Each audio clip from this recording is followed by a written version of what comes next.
ABC News presidential debate starts right now.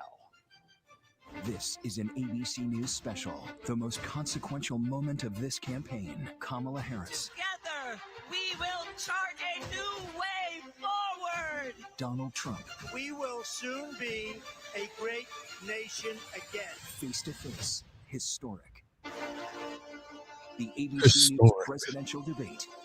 Here now, David Muir and Lindsay Davis.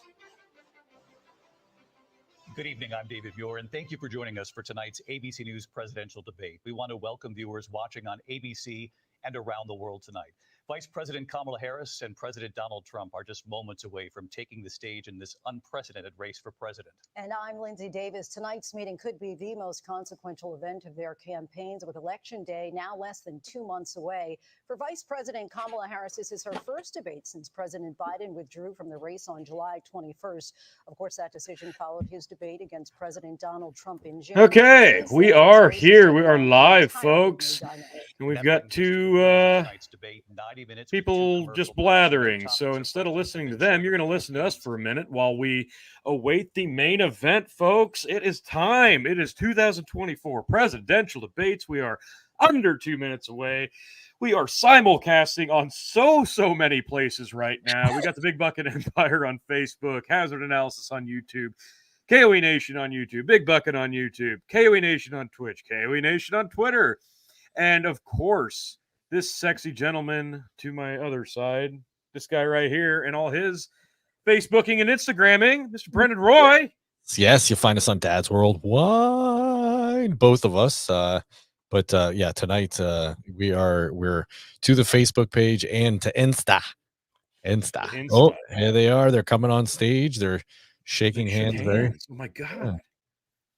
Yeah. I'm Tony G, by the way, folks. I didn't even say that about myself. I'm and thoughtful debate. So handy. So let's get started. So yeah, here they are. The issue that voters repeatedly say is their number one issue, and that is the economy and the cost of living in this country. Folks, Vice if that's President Harris, not you loud President enough, Trump let me were know. elected 4 years ago, and your opponent on the stage here tonight often asks his supporters, "Are you better off than you were 4 years ago?"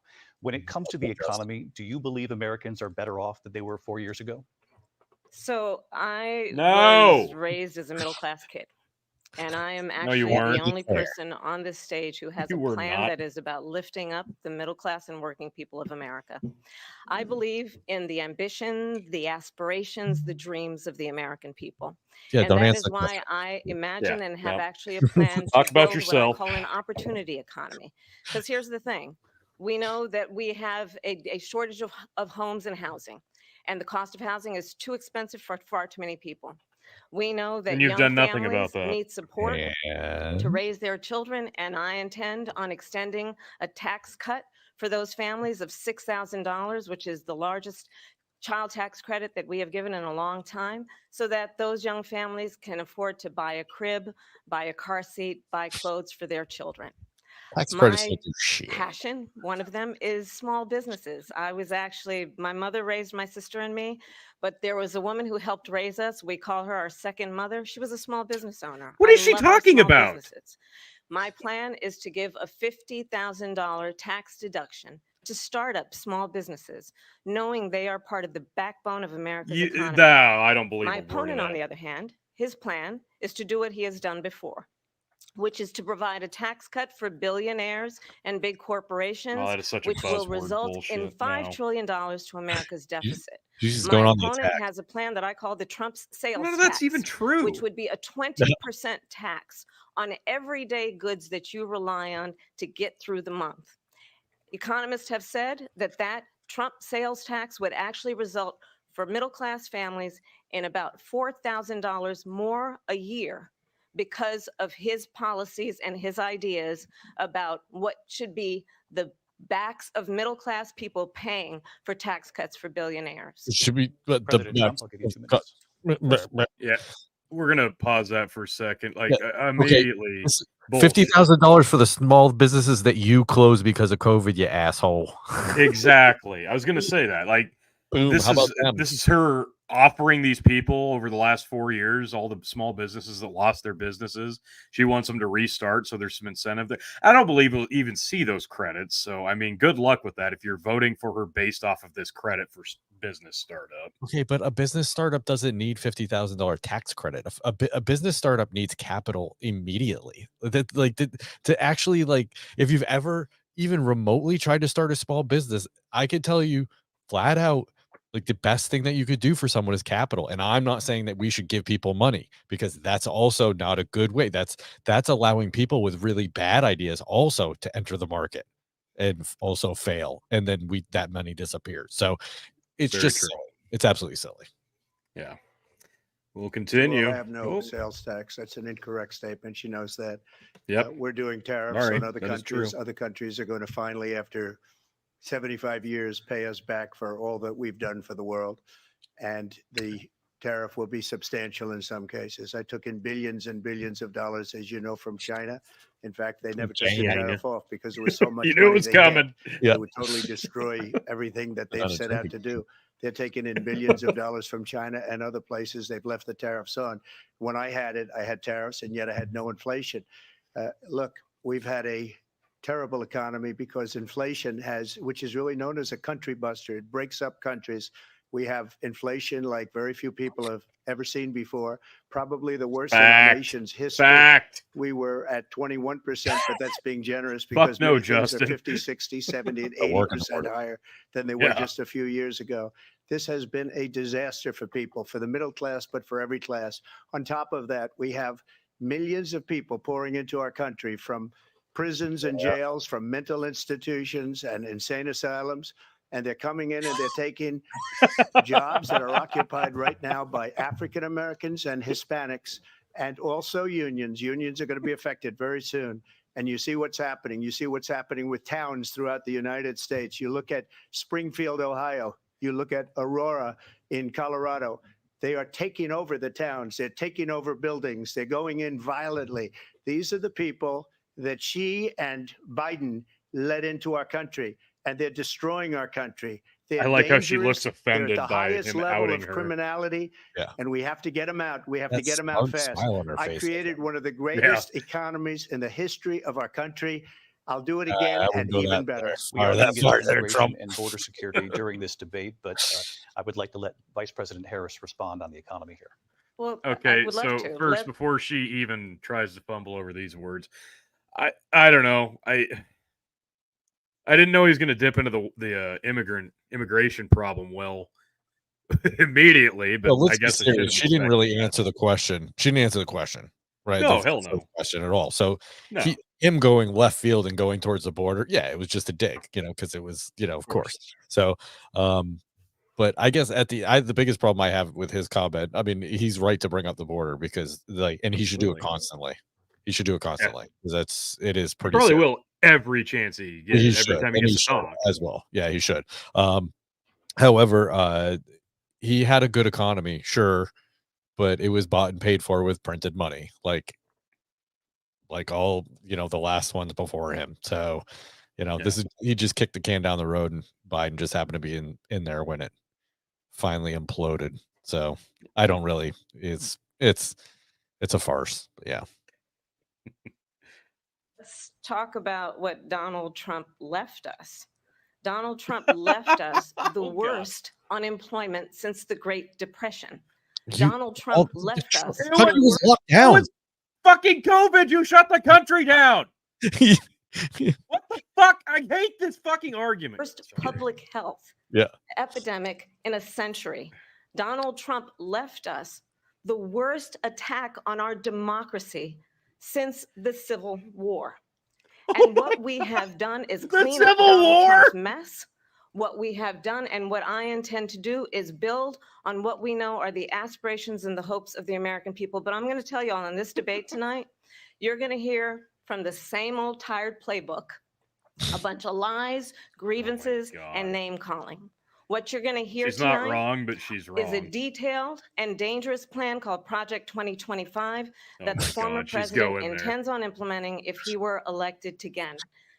I believe very strongly that the American people want a president who understands the importance of bringing us together, knowing we have so much more in common than what separates us. And I pledge to you to be a president for all Americans. What separates us is you, is the government. That's what separates us, you dumbass. Holy shit. Well, just like he dipped into the immigration well, she dipped into the Project 2025 well. Well done, Kamala. Wow, just knocking it out of the park. It's dangerous, it's scary, and he's a bad, bad man. Boy, really fills up. Fills up. He wants in it. Up. It's here, Phil. You know where to find us. I have to. What the Phil? You know where to find it. Maybe he wants to go to the actual debate. Oh yeah, maybe he wants to go to the live debate. He wants to be in there. That would be great. Honestly, it'd be way more entertaining. Yeah. All right, Phil. You know where to find us. Jump in. We'll get you on. I have nothing to do, as you know, and as she knows better than anyone. I have nothing to do with Project 2025. That's out there. I haven't read it. I don't want to read it purposely. I'm not going to read it. This was a group of people that got together. They came up with some ideas. I guess some good, some bad. But it makes no difference. I have nothing to do. Everybody knows I'm an open book. Everybody knows what I'm going to do. Cut taxes very substantially and create a great economy like I did before. We had the greatest economy. We got hit with a pandemic. And the pandemic was not since 1917, where 100 million people died, has there been anything like it. We did a phenomenal job with the pandemic. We handed them over a country where the economy and where the stock market was higher than it was before the pandemic came in. Nobody's ever seen anything like it. We made ventilators for the entire world. We got gowns, we got masks, we did things that nobody thought possible. And people give me credit for rebuilding the military. They give me credit for a lot of things, but not enough credit for the great job we did with the pandemic. But the only jobs they got were bounce back jobs. These were jobs bounce back, and it bounced back and it went to their benefit. But I was the one that created them. They know it, and so does everybody else. Vice President Harris, I'll let you respond. So Donald Trump has no plan for you. Oh, my God. And when you look at his economic plan, it's all about tax breaks for the richest people.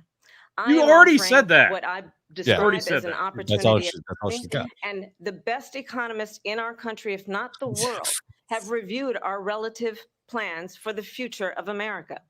What Goldman Sachs has said is that Donald Trump's plan would make the economy worse. Mine would strengthen the economy. What the Wharton School has said is Donald Trump's plan would actually explode the deficit.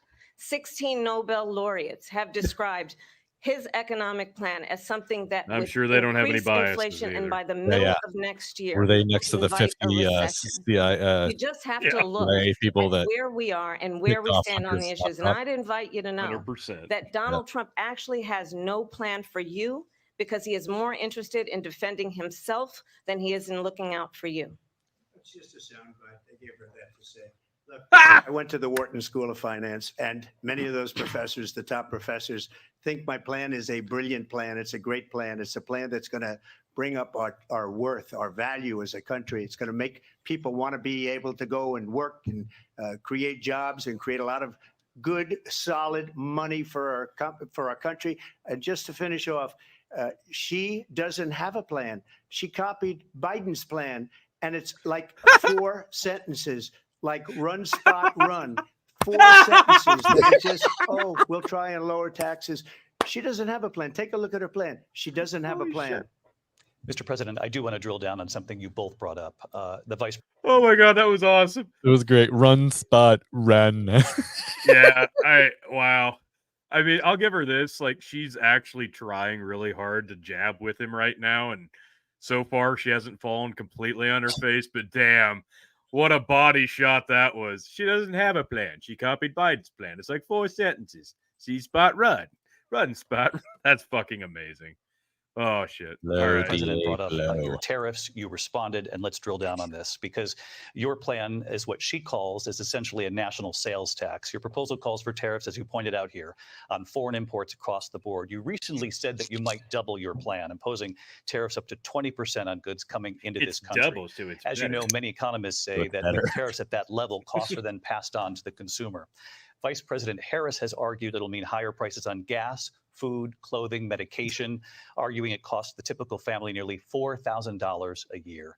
Do you believe Americans can afford higher prices because of tariffs? They're not going to have higher prices. What's going to have and who's going to have higher prices is China and all of the countries that have been ripping us off for years. I was the only president ever. China was paying us hundreds of billions of dollars, and so were other countries. And, you know, if she doesn't like them, they should have gone out and they should have immediately cut the tariffs. But those tariffs are there 3.5 years now under their administration. We are going to take in billions of dollars, hundreds of billions of dollars. I had no inflation, virtually no inflation. They had the highest inflation perhaps in the history of our country, because I've never seen a worse period of time. People can't go out and buy cereal or bacon or eggs or anything else. The people of our country are absolutely dying with what they've done. They've destroyed the economy. And all you have to do is look at a poll. Haven't had breakfast in almost 4 years. 80 and 85 and even 90% that the Trump economy was great, that their economy was terrible. Vice President Harris, I do want to ask for your response. And you heard what the president said there, because the Biden administration did keep a number of the Trump tariffs in place. So how do you respond? Well, let's be clear that the Trump administration resulted in a trade deficit, one of the highest we've ever seen in the history of America. He invited trade wars. You want to talk about his deal with China? What he ended up doing is, under Donald Trump's presidency, he ended up selling American chips to China to help them improve and modernize their military, basically sold us out. When a policy about China should be in making sure the United States of America wins the competition for the 21st century, which means focusing on the details of what that requires, focusing on relationships with our allies, focusing on investing in American-based technology so that we win the race on AI, on quantum computing, focusing on what we need to do to support America's workforce so that we don't end up having on the short end of the stick in terms of workers' rights. But what Donald Trump did, let's talk about this, with COVID, is he actually thanked President Xi for what he did during COVID. Look at his tweet. Thank you, President Xi, exclamation point, when we know that Xi was responsible for lacking and not giving us transparency about the origins of COVID. Whoa! Are you saying that it was a lab leak?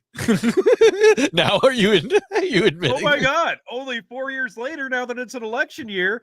Oh, it wasn't the wet market. It was a lab leak. Oh, why weren't they more transparent? But 4 years ago, he was a racist and an asshole for saying it was a lab leak. Because he called it the China virus. And now they're going to champion that it's his fault that there wasn't transparency, even though he was the one saying 4 fucking years ago that it was a lab leak. Give me a fucking break. Holy crap. First of all, they bought their chips from Taiwan. We hardly make chips anymore because of philosophies like they have and policies like they have. I don't say her because she has no policy. Everything that she believed 3 years ago and 4 years ago is out the window. She's going to my philosophy now. In fact, I was going to send her a MAGA hat. She's gone to my philosophy. But if she ever got elected, she'd change it. And it will be the end of our country. She's a Marxist. Everybody knows she's a Marxist. Her father's a Marxist professor in economics. That's true, but he taught her well. But when you look at what she's done to our country, and when you look at these millions and millions of people that are pouring into our country monthly, where it's, I believe, 21 million people, not the 15 that people say, and I think it's a lot higher than the 21. That's bigger than New York State pouring in. And just look at what they're doing to our country. They're criminals. Many of these people coming in are criminals. And that's bad for our economy, too. You know, you mentioned before, we'll talk about immigration later. Well, bad immigration is the worst thing that can happen to our economy. They have, and she has destroyed our country with policy that's insane. Almost policy that you'd say they have to hate our country. President Trump, thank you. Lindsay? I want to turn to the issue of abortion. President Trump, you've often... Oh, boy, here we go. Any thoughts on what he just said? Because it was pretty much just saying she's incompetent with pretty words. Okay, like this is the second time you said that she has no policies, and this is a valid thing because if you went to her website and looked up her policies, there was nothing there. And when she was asked about it, or one of her people was asked about it, they said, "Well, that you remember how they said Affordable Care Act, you got to pass it to know what's in it."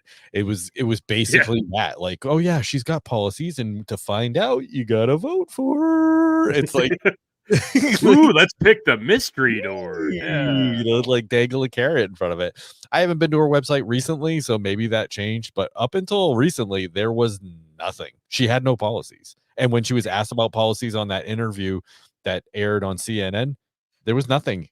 It was absolutely nothing. It was word salad and 19 minutes of garbage. So I think he's legitimate to bring that up. Fair. All right, they're going to start talking about abortion. This is going to get heated. I can't wait. Get ugly. You touted that you were able to kill Roe v. Wade. Last year, you said that you were proud to be the most pro-life president in American history. Then last month, you said that your administration would be great for women and their reproductive rights. In your home state of Florida, you surprised many with regard to your 6-week abortion ban because you initially had said that it was too short. And you said, quote, "I'm going to be voting that we need more than 6 weeks." But then the very next day, you reversed course and said you would vote to support the 6-week ban. Vice President Harris says that women shouldn't trust you on the issue of abortion because you've changed your position so many times. Yeah, therefore, why accurate. should they trust you? Well, the reason I'm doing that vote is because the plan is, as you know, the vote is they have abortion in the 9th month. They even have, and you can look at the governor of West Virginia, the previous governor of West Virginia, not the current governor, who's doing an excellent job, but the governor before, he said the baby will be born and we will decide what to do with the baby. In other words, we'll execute the baby. And that's why I did that, because that predominates, because they're radical. The Democrats are radical in that. And her vice presidential pick, which I think was a horrible pick, by the way, for our country, because he is really out of it. But her vice presidential pick says abortion in the 9th month is absolutely fine. He also says execution after birth. It's execution, no longer abortion, because the baby is born, is okay. And that's not okay with me, hence the vote. But what I did is something for 52 years, they've been trying to get Roe v. Wade into the states.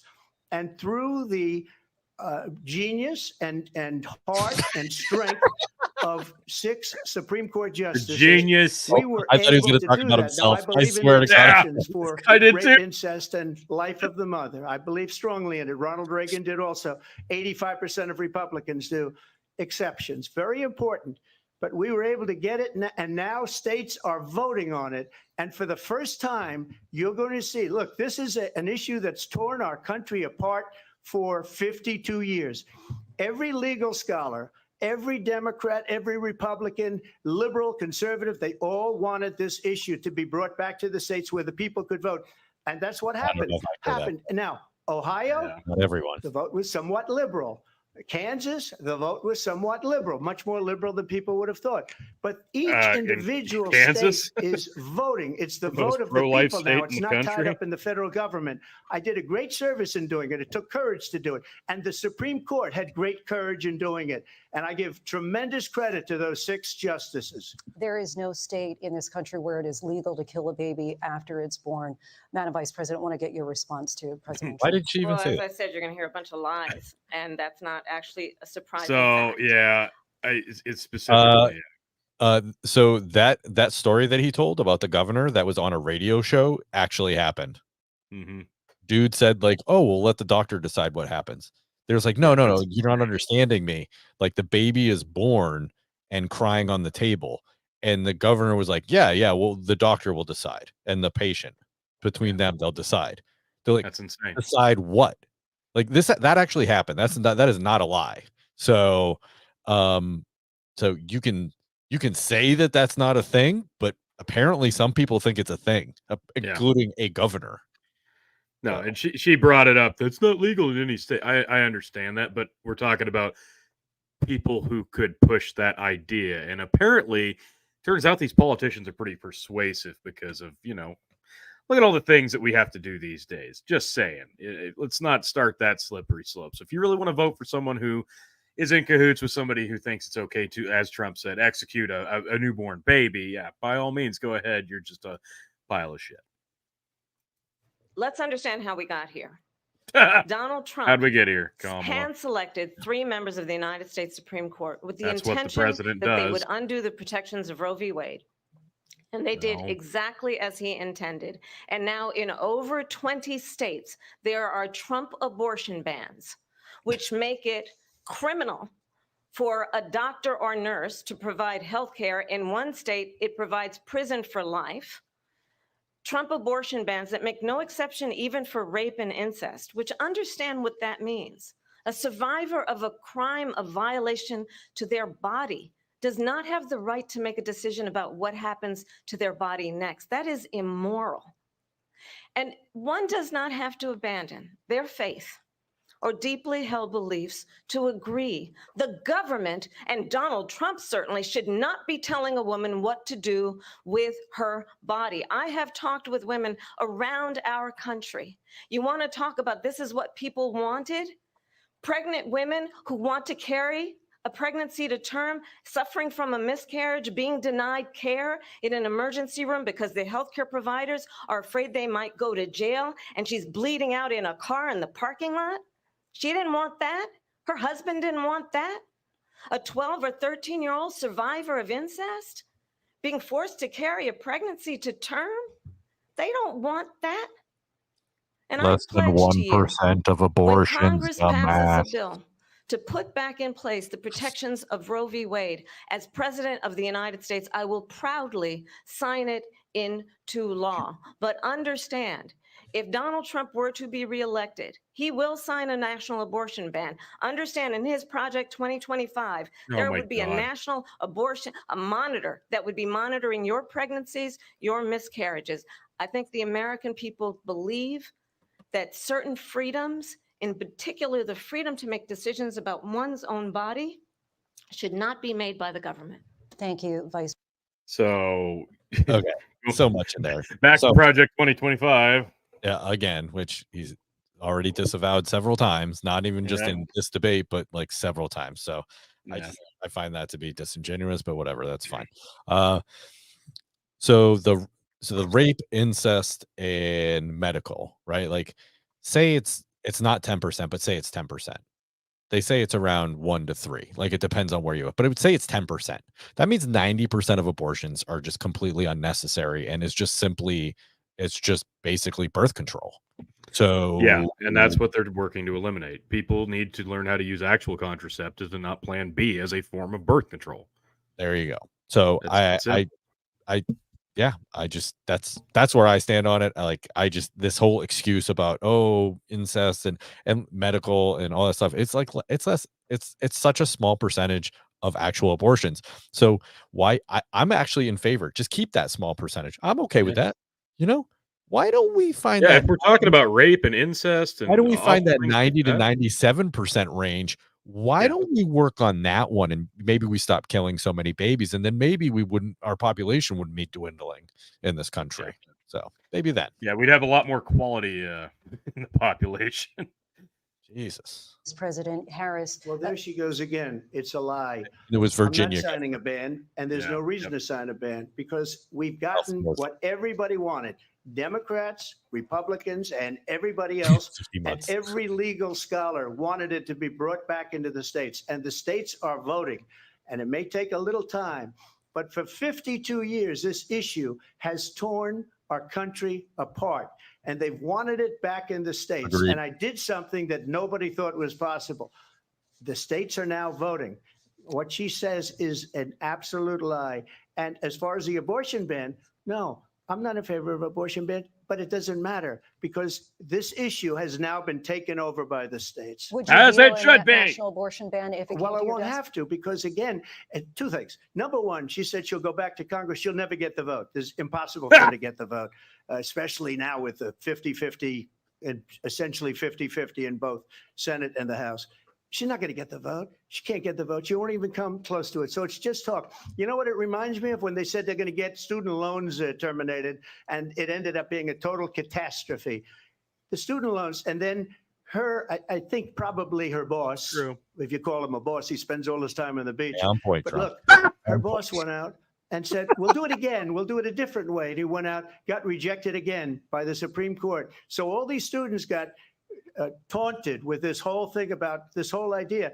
And how unfair that would have been. Part of the reason they lost to the millions and millions of people that had to pay off their student loans. They didn't get it for free. But they were saying it's the same way that they talked about that they talk about abortion. Oh, If I okay. could Sorry. just get a Bring it yes back. or no, So he because actually brought it back. J.D. I was J.D. wondering. Vance has said that you I thought would he veto forgot. it if it did come to your desk. Well, I didn't discuss it with JD. In all fairness, JD, and I don't mind if he has a certain view, but I think he was speaking for me, but I really didn't. Look, we don't have to discuss it because she'd never be able to get it, just like she couldn't get student loans. They couldn't get student loans. They didn't even come close to getting student loans. They taunted young people and a lot of other people that had loans. They can never get this approved. So it doesn't matter what she says about going to Congress. Well, wonderful. Let's go to Congress. Do it. But the fact is that for years, they wanted to get it out of Congress and out of the federal government. And we did something that everybody said couldn't be done. And now you have a vote of the people on abortion. Vice President Harris, want to give you your time to respond, but I do want to ask, fair. would you support any restrictions on a woman's right to an abortion? I absolutely support you would. reinstating the protections of Roe v. Wade. And as you rightly mentioned, nowhere in America is a woman carrying a pregnancy to term and asking for an abortion. That is not happening. true. It's insulting to It's the not women true. of America. Yeah. And understand what has been happening under Donald California's Trump's doing it abortion right ban. now, dumb shit. Couples who pray and dream of having a family are God, he being looks like a denied puppet. IVF Right? treatments. I know. What is happening in our country? Working people, working He's women falling asleep. who are working one or two jobs, who can barely afford childcare as it is, It's have your to fault. travel to another That's state on you. You to are get in the on a White House, plane lady. sitting next to strangers to go and get the God health care dang. she needs. Barely can afford to Yeah, do no it. one And saw what that you coming. are putting God. her through Yeah. is unconscionable. Crazy. And the people of America have not, the majority of Americans believe in a woman's right to make decisions about her own body. And that is why in every state where this issue has been on the ballot, in red and Oh, blue show. states both, the people of America have voted for freedom. Vice President Harris, Excuse me, I thank have you. to respond. Another lie. It's another lie. I have been a leader on IVF, which is fertilization. The IVF, I have been a leader. In fact, when they got a very negative decision on IVF from the Alabama courts, I saw the people of Alabama and the legislature 2 days later voted it in. I've been a leader on it. They know that, and everybody else knows it. I have been a leader on fertilization, IVF. And the other thing, you should ask, will she allow abortion in the 8th month, 9th month, 7th month? Come on. Okay, would you do that? Why don't you ask her that Why question? don't you That's answer the the problem. question? Would you Because veto? under Roe v. Answer the Wade, question, would you veto? you could do abortions in the 7th month, the 8th month, the 9th That's month, not true. and probably after birth. Totally is Just true. look at the former governor of Virginia.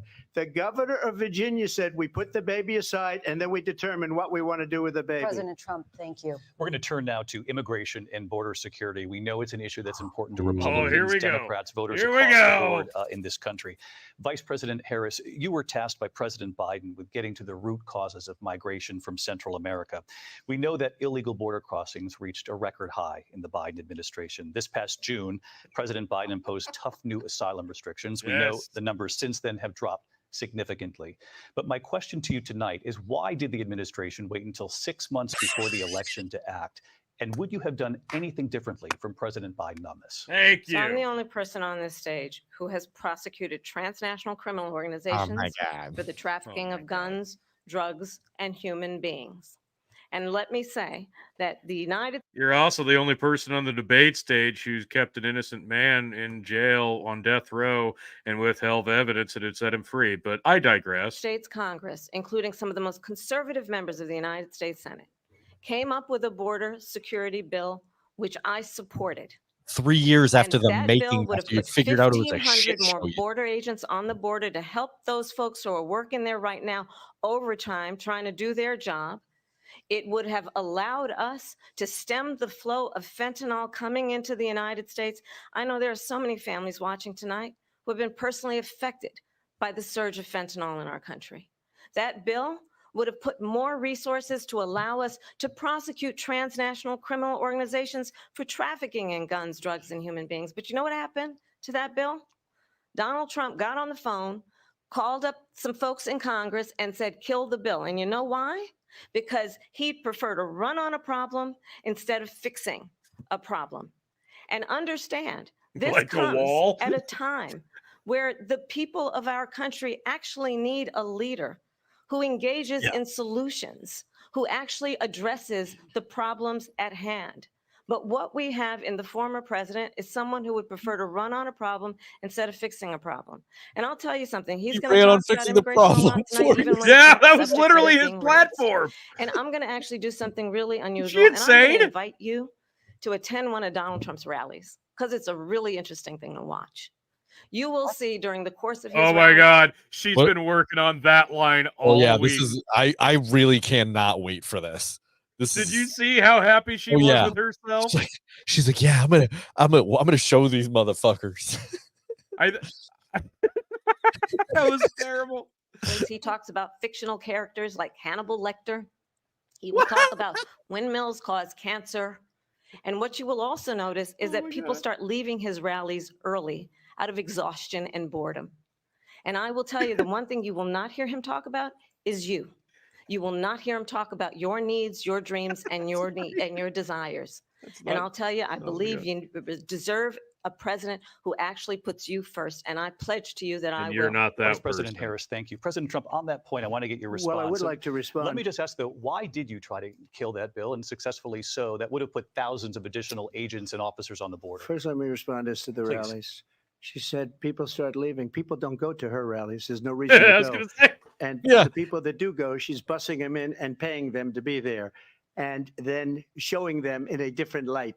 So she can't talk about that. People don't leave my rallies. We have the biggest rallies, the most incredible rallies in the history of politics. That's because people want to take their country back. Our country is being lost. We're a failing nation. And it happened 3.5 years ago. And what's going on here, you're going to end up in World War III, just to go into another subject. Accurate. What they have done to our country by allowing these millions and millions of people to come into our country, and look at what's happening to the towns all over the United States. And a lot of towns don't want to talk. It's not going to be Aurora or Springfield. A lot of towns don't want to talk about it because they're so embarrassed by it. In Springfield, they're eating the dogs, the people that came in. They're eating the cats. They're eating our pets. The people that live there. And this is what's happening in our country. And it's a shame. As far as rallies are concerned, as far as the reason they go is they like what I say. They want to bring our country back. They want to make America great again. It's a very simple phrase. Make America great again. She's destroying this country, and if she succeeds, we'll end up being Venezuela on steroids. I just want to clarify here. You bring up Springfield, Ohio, and ABC News did reach out to the city manager there. He told us there have been no credible reports of specific claims of pets being harmed, injured, or abused by individuals within the immigrant community. Well, I've seen people on television. Let me just say here, this is the people on television say my dog was taken and used for food. So maybe he said that, and maybe that's a good thing to say for a city manager. I'm not taking this from but television. The people I'm on taking it from television the city saying manager. their dog was eaten by the people that went there. Again, the Springfield city manager says there's no evidence of that. Vice President Harris, I'll let you respond to the rest of what you've heard. You talk about extreme. Oh God, there it is. There's the cackle. This The is, cackle. I think, one of the reasons why in this Okay, we gotta pause it election, here. Pause I it here. actually have the endorsement. Okay.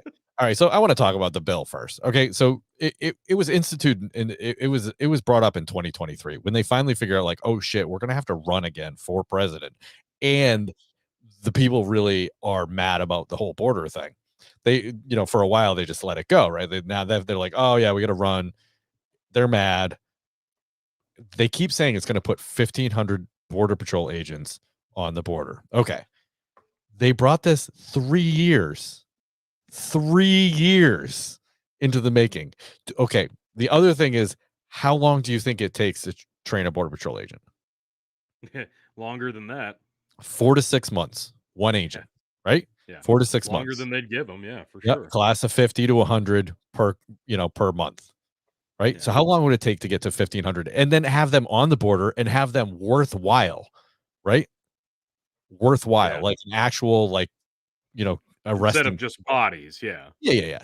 So there you go. That's all I want to say. I just, it's this whole thing like, oh, it's going to put 1,500 agents on the border. Like, it's just going to like pass. They're and just then, standing there, Brendan. They're waiting for them to just be sent. Yeah. They're just waiting to be paid. They're just waiting to be paid. No, you don't have to find the people, train the people, get the people. Yeah, no. It's just instantaneous. Out of thin air. It's amazing. I really wish he sounded like a kook bringing up the dogs and shit. A little bit, yeah. I would have left that off my response plate, but whatever. Of 200 Republicans who have formerly worked with President Bush, Mitt Romney, and John McCain, including the endorsement of former Vice President Dick Cheney and Congress member Liz Cheney. Yay, war people. Warhawks. The inside track on who the former president is, if he didn't make it clear already, just ask people who have worked with him. His former chief of staff, a 4-star general, has said he has contempt for the Constitution of the United States. His former national security advisor has said he is dangerous and unfit. His former Secretary of Defense has said the nation, the Republic, would never survive another Trump term. Can you imagine when getting we listen to this kind of rhetoric, Cheney's endorsement and gloating that about it? affect the American people are Yeah. not being addressed, It's so Hit pause for a second, T. this election. President Trump will give you a quick. Hey, Phil. Worry not, folks, because now I, your king of extreme, the man of the hour, the man with the power, the man that makes the other podcast cower, has arrived for this debate. And grow the format, why not just name Bill Kristol? Like, yeah, that's basically the economist and the analyst that likes her. That's about it. Yep, fear porting. Yep, interesting. But anywho, folks, let's get in. I'm pouring myself some Hennessy because it's great watching Trump just have this smackdown. Trump is layeth the smacketh down tonight. He actually won the abortion answer. I don't know how he did it, but we'll get to that later. Justin, fire it up, T. You got it. Minute to respond Yeah. here. Thank you. Because when I hear that, see, I'm a different kind of a person. I fired most of those people. Not so graciously. They did bad things or a bad job. I fired them. They never fired one person. They didn't fire anybody having to do with Afghanistan and the Taliban and the 13 people who's were just killed, viciously and violently killed. And I got to know the parents and the family. That was a good jab. They didn't fire. They should have fired all those generals, all those top people, because that was one of the most incompetently handled situations anybody has ever seen. So when somebody does a bad job, I fire him. And you take a guy like Esper. He was no good. I fired him. So he writes a book. Another one writes a book. Because with me, they can write books. With nobody else can they? But they have done such a good job. And they never fire anybody. Nobody else Look can at be the a book economy. captain. Look at the inflation. They didn't fire any of their economists. They have the same people. That's a good way not to have books written about you. But just to finish, I got more votes than any Republican in history by far. In fact, I got more votes than any sitting president in history by far. In history by far. In fact, I got more votes than any sitting president in history by far. I don't know if that's true. Is that true? No, he was the sitting president when he got those votes. Biden was not sitting president when he won the election. But what he actually meant there is, I still got more votes than Biden. I still don't believe it. Yeah. But Harris doesn't need to fire anybody. All her staff just leaves. Like they all. Okay, here's the thing. On Inauguration Day, when Trump puts his hand on the Bible and he gets up on speech, it is so great to be the first president since FDR to win 3 elections in a row. That's going to be his speech. You know that. You don't if he doesn't, I'm going to be a little disappointed actually. So yeah. So anywho. Let's rock and roll, folks. Yes. Biden got more votes than Obama. No, but Harris, seriously, her turnover in staff was about 90%. Yeah. She's that horrible to work for. You know, like everybody gave Trump a hard time about on immigration. turnover. That's not something I really earlier. care So let's about get back to your deportation proposal. It's one thing for that the firing, Vice but it's President another has thing when reacted people to leave as because well. you're insufferable. President Trump, you call this the largest True. domestic deportation operation in the history of our country. You say you would use the National Guard. You say if things get out of control, you'd have no problem using the U.S. With local military. police, yes. You also said you would use local police. How would you deport 11 million undocumented immigrants? I know you believe that. I love how he corrects them in a way that makes it worse for them. Just say one person at a time. Just say one person It at a is much time. higher because of them. They allowed criminals, many millions of criminals. They allowed terrorists. They allowed common street criminals. They allowed people to come in, drug dealers to come into our country. And they're now in the United States and told by their countries like Venezuela, don't ever come back or we're going to kill you. Do you know that crime in Venezuela and crime in countries all over the world is way down? You know why? Because they've taken their criminals off the street and they've given them to her to put into our country. And this will be one of the greatest mistakes in history for them to allow. And I think they probably did it because they think they're going to get votes, but it's not worth it because they're destroying the fabric of our country by what they've done. There's never been anything done like this at all. They've destroyed the fabric of our country. Millions of people let in, and all over the world, crime is down all over the world except here. Crime here is up and through the roof, despite their fraudulent statements that they made. Crime in this country is through the roof. And we have a new form of crime. It's called migrant crime. And it's happening at levels that nobody thought possible. Man, he just double-legged. You're like, those stats aren't true. Actually coming down in this country. But excuse me, the FBI they were defrauding statements. They didn't include the worst cities. They didn't include the cities with the worst crime. It was a fraud, just like their number of 818,000 jobs that they said they created turned out to be a fraud. President Trump, I'll let you respond. Yeah, well, boy. I think this is so rich, coming so from rich. someone who has been prosecuted for national security crimes, economic crimes, election interference, has been found liable for sexual assault, and his next big court appearance is in November at his own criminal sentencing. And let's be clear, where each person stands on the issue of what is important about respect for the rule of law and respect for law enforcement.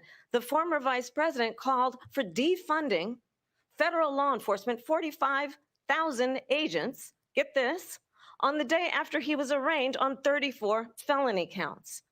So let's talk about what is important in this race. It is prosecutors just like talk about how wonderful lawfare is. Yeah. On this same old you mean defamation? And that's like fucking the needs of the Orwellian American people. listening to her talk. Address what we need to do about the housing shortage, which I have a plan for. Hit pause for a second. What we must do to support our small businesses. Like it's been well established that this is lawfare to the point where all the other charges got thrown out. They had to scramble to try to get this conviction, which I even had lefties on my own show that I used to have years ago say there's no way Trump could ever get a fair trial here. This conviction's going to get thrown out as well. Okay. There's because of the Supreme Court decision. So this is lawfare that was used to try to basically just change the idea of the voters of some swing states. And now here we have this former prosecutor that, as you pointed out, Tony, kept exculpatory evidence out of a death row case that would have actually saved someone's life. So this is somebody that's cheering on lawfare against political opponents, who has demonstrated that she is completely willing to abuse her political and legal power in a way that isn't just wrong, but borders on evil. And so when she talks about how wonderful, like, and you've had all these charges, don't you think, Trump? Like, there's a real, like, Orwellian, like, Hunger Games, Kafka-esque, like, horror to what she says. Like, I can't describe, like, there is a true unmitigated horror to the way she talks. And that was all I wanted to say on it. Well, also, I just want to add that she also left people in past their time of release so that she could use them for free labor. And then also there was a DA just caught. I tried to look up his name real quick, but he was just caught on cam saying that, Alvin Bragg's case is just bullshit. just flat out bullshit, and he did it just for political reasons. I mean, and everyone knows this. This is just ridiculous. Yeah. So that thing about keeping people in past their release date, like, yeah, we have a 13th Amendment for a reason. So Kamala Harris said she's going to crack down on Twitter and Facebook and social media companies and make misinformation laws. So she's going to violate your First Amendment. We know that any Supreme Court justice she nominates to the Supreme Court will undermine the Second Amendment. So there's your Second Amendment. And now she's even demonstrated she doesn't really give that much of a fuck about the 13th Amendment. So if all these amendments are up for grabs, pretty much all of your rights are up for grabs under Harris administration. So yeah, we need to stop this in any way possible. Trump 2024. T, roll on, sir, unless you got something you'd like to add. Address bringing down the price of groceries. But frankly, the American people are exhausted with this same old tired playbook. Vice President Harris, thank you. Excuse me. Every one of those cases was started by them against their political opponent. And I'm winning most of them, and I will win the rest on appeal. And you saw that with the decision that came down just recently from the Supreme Court. I'm winning most of them. But those are cases, it's called weaponization. Never happened in this country. They weaponized the Justice Department. Every one of those cases was involved with the DOJ, from Atlanta and Fani Willis to the Attorney General of New York and the DA in New York. Every one of those cases. And then they say, oh, he's a criminal. They're the ones that made them go after me. By the way, Joe Biden was found essentially guilty on the documents case. And what happened in my documents case? They said, oh, that's the toughest of them all. A complete and total victory. 2 months ago, it was thrown out. It's weaponization, and they used it, and it's never happened in this country. They used it to try and win an election. They're fake cases. President Trump, thank you. A really quick response to Vice President Harris on this notion of weaponization of the Justice Department. Well, let's talk about That's completely ridiculous. Understand the context in which this election in 2024 is taking place. The United States Supreme Court. Did you know that January 6th happened? The former happened? president would essentially be immune from any misconduct if he were to enter the White House again. Understand, this is someone who has openly said he would terminate, I'm quoting, terminate the Constitution of the United States, that he would weaponize the Department of Justice against his political enemies. You mean what you're doing right now? Has openly expressed disdain. She's not denying it either. Military. She's just like, but he's going to do what it. it would mean if Donald Trump were back in the White House. Wouldn't that be terrible if they did back to? Because certainly we know now that. Get pause for a second, T. We know JD Vance is not going to stop. Pause. So basically, every Democrat has sort of like a Christmas jingle, which is, please don't elect Trump. That'd be a bad idea because he might do back to us what we did to him. And that's our greatest fear. Hey, so yeah, that's pretty much, they're just afraid that Trump's going to do back to them what they've been doing to him. And to me, I'm like, fuck you. Turnabout's fair play. All right. But we didn't even get a like, that's ridiculous. We would never do that. No, she didn't. Yeah. There wasn't even a no denial. There was no second of a denial. It was all just it's not a denial. It's not, but he deserves it. But he's going to do it to us if he's in there, and he's going to be immune. And he deserves it because he's Trump. Just look at him. Look at him. I love it. She's self-lighting. It's up to the American people. Vice President Harris, thank you. Lindsay? Vice President Harris, in your last run for president. This is the one that weaponized, not me. She weaponized. I probably took a bullet to the head because of the things that they say about me. They talk about democracy. I'm a threat to democracy. They're the threat to democracy with a fake Russia investigation that went nowhere. We have a lot to get to. Lindsay? Vice President Harris, in your last run for president, you said you wanted to ban fracking. Now you don't. You wanted mandatory government buyback programs for assault weapons. You should just do that 10 more times. Says you don't. You supported decriminalizing border crossings. Now you're taking a harder line. I know you say that your values have not changed. So then why have so many of your policy positions changed? You'd have to have values. my values have not changed, and I'm going to discuss every one of at least every point that you've But made. I have but in to go to particular, let's this. talk about fracking because we're here in Pennsylvania. I Value, made that very like, clear as in in great 2020. value. I will not ban fracking. Is that a store I have brand? not banned fracking as Vice President of the United States, and in fact, No, I was fracking. I wish that on the Can't. Inflation we could Reduction actually Act, believe a word she's which saying. opened new That'd be leases nice if we for could. fracking. No, they My didn't. position is that we have got to invest in diverse sources of energy so we reduce our reliance not on fracking. foreign oil. We have Is she a had Republican the now? largest increase in domestic oil production in history because of an approach that recognizes that we cannot over-rely on foreign oil.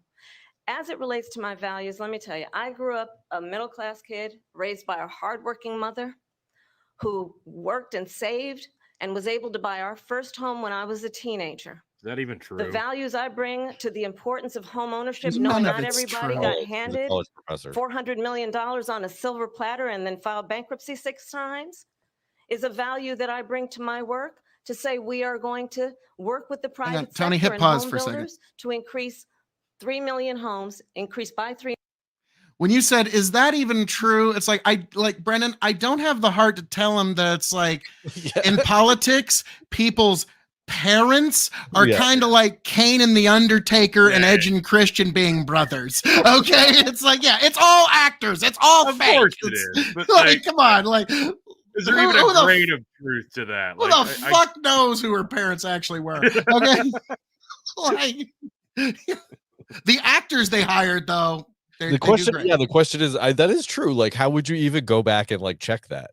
I know. Like how would you'd have to go like back to the home deeds and like find out where she lived and like start like figure out who you mean purchased it. Kane and the Undertaker aren't real brothers? This is bullshit. Yeah, that's Devon and Bubba Ray aren't brothers? I can't take this. Oh, this is beautiful. No, don't. By the end of my first term, my work that is related to having a friend when I was in high school who was sexually assaulted by her stepfather. And my focus then on protecting women and children from violent crime is based on a value that is deeply grounded in the importance of standing up for those who are most vulnerable. My work that is about protecting Social Security and Medicare is based on longstanding work that I have done, protecting seniors from scams. My values have not changed. And what is important is that there is a president who actually brings values and a perspective that is about lifting people up and not beating people down. And name calling, the true measure of the leader is the leader who actually have you ever heard a more womanly thing? It's in lifting people up. Like, it's just the most womanly phrase I've ever heard. Lift you I up. wasn't given $400 million. I wish I was. My father was a Brooklyn builder, Brooklyn, Queens, and a great father, and I learned a lot from him. But I was given a fraction of that, a tiny fraction, and I built it into many, many billions of dollars, many, many billions. And when people see it, they are even surprised. So we don't have to talk about that. Fracking, she's been against it for 12 years. Defund the police, she's been against that forever. She gave all that stuff up very wrongly, very horribly, and everybody's laughing at it, okay? They're all laughing at it. She gave up at least 12 and probably 14 or 15 different policies. Like, she was big on defund the police. In Minnesota, she went out, wait a minute, I'm talking now. Please. Does that sound familiar? She went out in Minnesota and wanted to let criminals that killed people, that burned down Minneapolis, she went out and raised money to get them out of jail. She did things that nobody would ever think of. Now she wants to do transgender operations on illegal aliens that are in prison. This is a radical left liberal that would do this. She wants to confiscate your guns, and she will never allow fracking in Pennsylvania. If she won the election, fracking in Pennsylvania will end on day one. Just to finish one thing, so important in my opinion. So I got the oil business going like nobody has ever done before. When they took over, they got rid of it, started getting rid of it, and the prices were going up the roof. They immediately let these guys go to where they were. I would have been 5 times, 4 times, 5 times higher, because you're talking about 3.5 years ago. They got it up to where I was because they had no choice, because the prices of energy were quadrupling and doubling. You saw what happened to gasoline. So they said, let's go back to Trump. But if she won the election, the day after that election, they'll go back to destroying our country, and oil will be dead, fossil fuel will be dead. We'll go back to windmills, and we'll go back to solar, where they need a whole desert to get some energy to come out. You ever see a solar plant? By the way, I'm a big fan of solar, but they take 400, 500 acres of desert soil. These are not good things for the environment, as she understands. Thank you. We have an election in just 56 days. And I want to talk about the transfer of power, which, of course, we all know is a cornerstone of our democracy. I used to have a cat when I was a child. Would you like me to talk about that too? Mr. President, on January 6th, anything I can do to beat up her to march time? to the Capitol, you said you would be right there with them. The country and the world saw what played out at the Capitol that day, the officers coming under attack. You talk about aides in the West Wing say you watched it unfold on television off the Oval Office. You did send out tweets, but it was more than 2 hours before you sent out that video message telling your supporters to go home. Is there anything you regret about what you did on that day? You just said a thing that isn't covered. Peacefully and patriotically, I said during my speech, not later on. Peacefully and patriotically. And nobody on the other side was killed. Ashley Babbitt was shot by an out-of-control police officer that should have never, ever shot her. Yeah, here. I'm going to give it to him. We didn't do this group of people that have been treated so badly. I ask, what about all the people that are pouring into our country and killing people that she allowed to pour in? She was the border czar. Remember that. She was the border czar. She doesn't want to be called the border czar because she's embarrassed by the border. In fact, she said at the beginning, "Oh, I'm surprised you're not talking about the border yet." That's because she knows what a bad job they've done. What about those people? What are they going to be prosecuted? When are these people from countries all over the world, not just South America? They're coming in from all over the world, David, all over the world. And crime rates are down all over the world because of it. But let me just when are those, David, when are those people going to be prosecuted? When are the people that burned down Minneapolis going to be prosecuted? Or in Seattle? They went into Seattle. They took over a big percentage of the city of Seattle. When are those people going to be prosecuted? Let me just ask you. Might ask her that question. You were the president. You might were ask watching it unfold on television. It's a very simple question as we move forward toward another election. Is there anything you regret about what you did on that day? Yes, sir. I had nothing to do with that other than they asked me to make a speech. I showed up for a speech. I said, I think it's going to be big. I went to Nancy Pelosi and the mayor of Washington, D.C., and the mayor put it back in writing, as you know. I said, you know, this is going to be a very big rally or whatever you want to call it. And again, it wasn't done by me. It was done by others. I said, I'd like to give you 10,000 National Guard or soldiers. They rejected me. Nancy Pelosi rejected me. It was just 2 weeks ago. Her daughter has a tape of her saying she is fully responsible for what happened. They want to get rid of that tape. It would have never happened if Nancy Pelosi and the mayor of Washington did their jobs. I wasn't responsible for security. Nancy Pelosi was responsible. She didn't do her job. The question was about you as president, not about former Speaker Pelosi, but I do want Vice President Harris to respond here. I was at the Capitol on January 6th. I was the vice president-elect. I was also an acting senator. I was there. Yep. And on that day, the president of the United States incited a violent mob. Throwing up a slow-pitch softball here. Our nation's capital. To desecrate our nation's capital. On that day, 140 law enforcement officers were injured. And some died. No, they didn't. Understand? No, they didn't. The president has been indicted and impeached for exactly that reason. But this is not an isolated situation. Let's remember Charlottesville.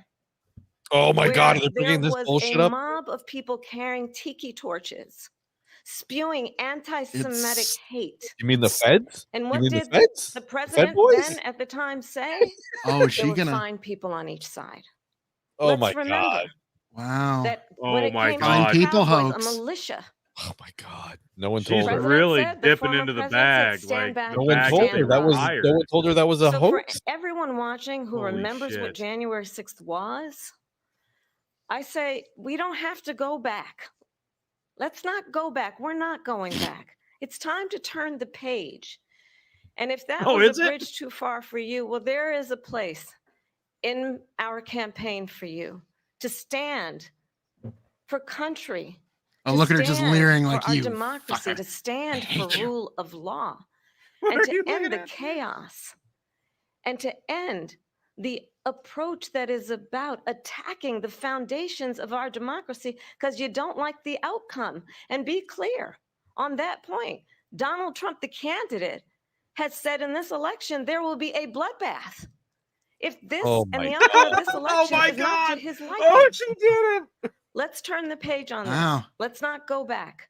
This Let's is blue and chart a on. course Yeah, for the let's not future go back and listen and to not every go time the backwards to the Democrats past. fucking Let talk me just about follow up blood. here.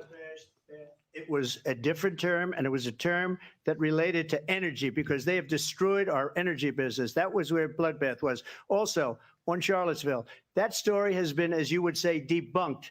Laura Ingraham, Sean Hannity, Jesse, all of these people, they covered it. If they go an extra sentence, they will see it was perfect. It was debunked in almost every newspaper, but they still bring it up, just like they bring 2025 up. They bring all of this stuff up. I ask you this, you talk about the Capitol. Why are we allowing these millions of people to come through on the southern border? How come she's not doing anything? And I'll tell you what I would do, and I would be very proud to do it. I would say we would both leave this debate right now. I'd like to see her go down to Washington, D.C. during this debate because we're wasting a lot of time. Go down to, because she's been so bad, it's so ridiculous. Go down to Washington, D.C. and let her sign a bill to close up the border because they have the right to do it. They don't need bills. They have the right to do it. The president of the United States, you'll get him out of bed. You'll wake him up at 4 o'clock in the afternoon. You'll say, come on down to the office. Let's sign a bill. If he signs a bill that the border is closed, all he has to do is say it to the Border Patrol, who are phenomenal. If they do that, the border is closed. Mr. Those President, people are killing many people, unlike J6. We talked immigration here tonight. I do want to focus Wow. on this next issue because it really brings us this into focus, truth in these times that we're living in.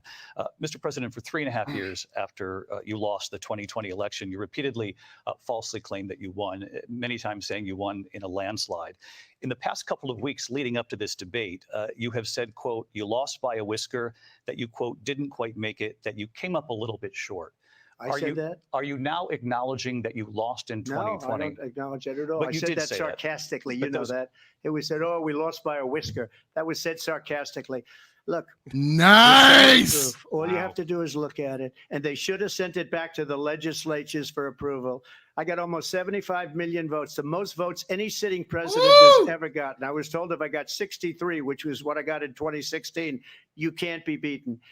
The election, people should never be thinking about an election as fraudulent. We need two things. We need walls. And we have to have it. We have to have borders and we have to have good elections. Our elections are bad. And a lot of these illegal immigrants coming in, they're trying to get them to vote. They can't even speak English. They don't even know what country they're in practically. And these people are trying to get them to vote. And that's why they're allowing them to come into our country. I did watch all of these pieces of video.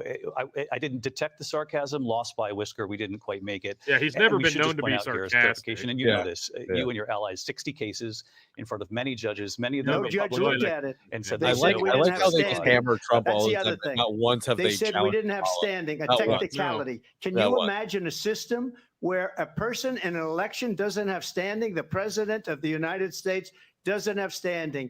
That's how we lost. If you look at the facts, and I'd love to have you do a special on it. I'll show you Georgia, and I'll show you Wisconsin, and I'll show you Pennsylvania, and I'll show you. We have so many facts and statistics, but you know what? That doesn't matter because we have to solve the problem that we have right now. That's old news. And the problem that we have right now is we have a nation in decline, and they have put it into decline. We have a nation that is dying, David. Mr. President, thank you. Vice President Harris, you heard the president there tonight. He said he didn't say that he lost by a whisker. So he still believes he did not lose the election. Get ready for the fake outrage. That was won by President Biden and yourself. But I do want to ask you about something. Just look how outraged she is. This was a post from President Trump about this upcoming election just weeks away. He said, when I win, those people who cheated, and then he lists donors, voters, election officials, he says will be prosecuted to the fullest extent of the law, which will include long-term prison sentences. One of your campaign's top lawyers responded saying, we won't let Donald Trump intimidate us. We won't let him suppress the vote. Is that what you believe he's trying to do here? Suppress? Donald Trump was fired by 81 million people. So let's be No, clear that's about not that. how that And works. Clearly, he is having a very difficult time That's processing not how that works. But we cannot afford to have a president of the United States who attempts, as he Nixon did was in the fired. past, to upend the will of the voters in a free and fair election. And I'm going to tell you that I have traveled the world as vice president of the United States. You haven't. Just And haven't been to the world southern leaders border. are laughing at me. Yeah, just not I have talked with military leaders, some of whom worked with you, and they say you're a disgrace. And when you then talk in this way in a presidential debate and deny what over and over again are court cases you have lost because you did in fact lose that election, it leads one to believe that perhaps we do not have in the candidate to my right the temperament or the ability to not be confused about fact. That's Unburdened by deeply what has troubling, and the been. American people deserve better. You know, I was T, waiting hit, for hit, that. hit pause for a Let me second. I was just say waiting about for world that. leaders. In her head, that was a slam dunk. In her head, she thought that was just like her doing the Space Jam, Michael Jordan super stretch, making the fucking somehow a 3-point dunk. That's what she thought she just did. Yeah. Instead, it just kind of came out as like stammering sloganeering.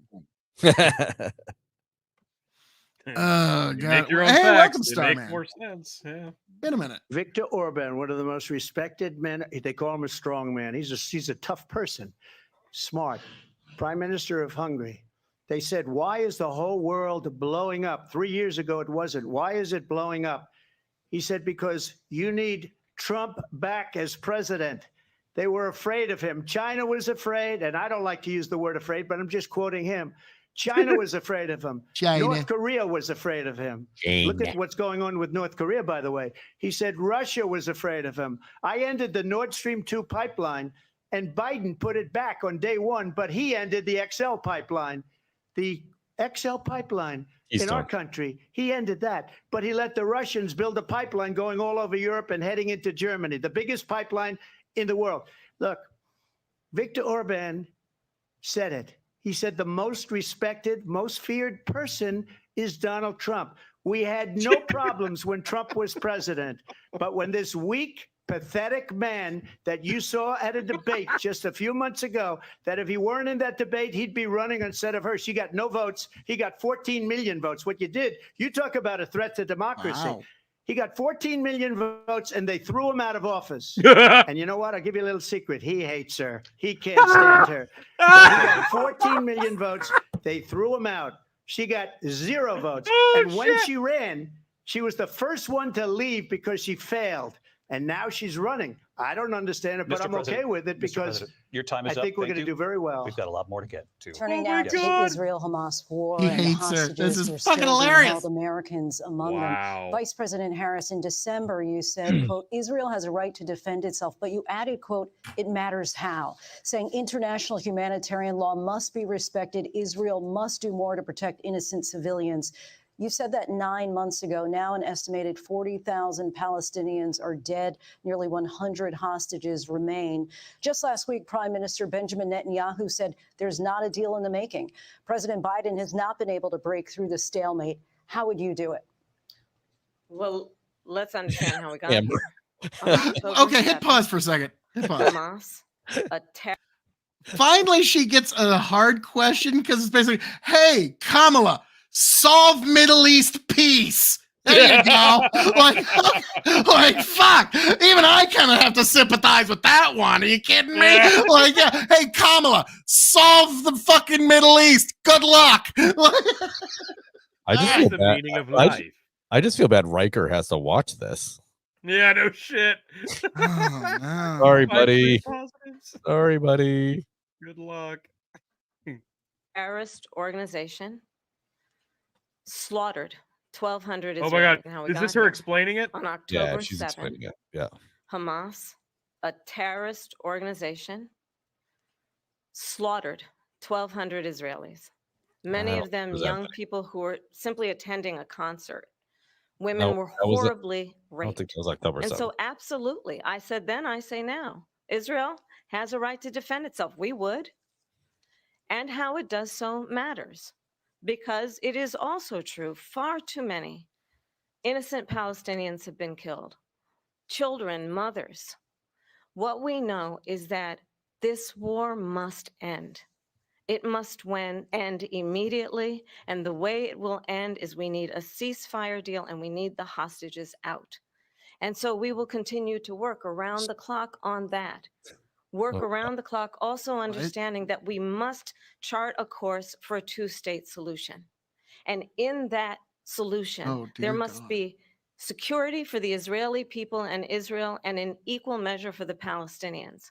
But the one thing I will assure you always, Trump's I reaction. will always give Israel the ability to defend itself, now. in particular as it relates to Iran and any threat that I'm Iran about to and win its all of proxies the Jewish pose to vote in Israel. America. But we must have a two-state solution where we can rebuild Gaza, where the Palestinians have security, self-determination, and the dignity they so rightly deserve. President Trump, how would you negotiate with Netanyahu You know how you and get a also ceasefire? Hamas You in stop order to giving get the them hostages bombs. out and prevent the That would killing help. of more innocent civilians in Gaza? If I were president, it would have never started. If I were president, Russia would have never, ever, I know Putin very well, he would have never, and there was no threat of it either, by the way, for 4 years, have gone into Ukraine and killed millions of people when you add it up, far worse than people understand what's going on over there. But when she mentions about Israel, all of a sudden, she hates Israel. She wouldn't even meet with Netanyahu when he went to Congress to make a very important speech. She refused to be there because she was at a sorority party of hers. She wanted to go to the sorority party. She hates Israel. If she's president, I believe that Israel will not exist within 2 years from now. And I've been pretty good at predictions, and I hope I'm wrong about that one. At the same time, in her own way, she hates the Arab population because the whole place is going to get blown up. Arabs, Jewish people, Israel will be gone. It would have never happened. Iran was broke under Donald Trump. Now Iran has $300 billion because they took off all the sanctions that I had. Iran had no money for Hamas or Hezbollah or any of the 28 different spheres of terror. And they are spheres of terror. Horrible terror. They had no money. It was a big story, and you know it. You covered it very well, actually. They had no money for terror. They were broke. Now they're a rich nation, and now what they're doing is they're spreading that money around. Look at what's happening with the Houthis and Yemen. Look at what's going on in the Middle East. This would have never happened. I will get that settled and fast, and I'll get the war with Ukraine and Russia ended. If I'm president-elect, I'll get it done before even becoming president. Vice President Harris, he says you. Okay, hold on a second. Wait a minute. No. Yeah. Let's go. Why is Yemen happening? Why is Yemen pissed at the United States? Well, let's say between Obama and Trump, they were allowed to be, I don't know, genocided in their own right, the Yemeni people, by the Saudis and United Arab Emirates. So, you know, not really surprising that they don't like the United States. And now all of a sudden he's going to do something about it. So I don't know. Trump, I don't feel like his delivery on this one, his argument on this one is a very good one. I feel like he should have gone a different direction. All he had to do was say, like, if you truly want a ceasefire, stop giving them guns and bombs. And that's literally what they have to do, because Israel's only way that Israel can keep going is if we continue to give them stuff. That's it. Here's the thing that a lot of people, and when Trump didn't use the term ceasefire, that's strategic, because here's the thing: the moderate and the conservative Israelis do not want a ceasefire, because this is the thing that everybody kind of gets, that they kind of miss about this Israeli conflict. If Hamas exists in any form, capacity, shape, or kind, that is a complete and total loss for Israel. Okay, if there's any kind of ceasefire, any kind of terms are brought to, and Hamas still exists at all, Israel has lost. Completely, absolutely, unquestionably. And so Israel cannot stop until there is no more Hamas at all. And that's the unfortunate, unstoppable force, immovable object we find ourselves here. You can't kill an ideology. I was about to say, have you heard of the spread of Trinitarian Christianity and Islam? There was a lot of ideologies that got ground to powder underneath those two. How many monophysite Christians have you met in your life?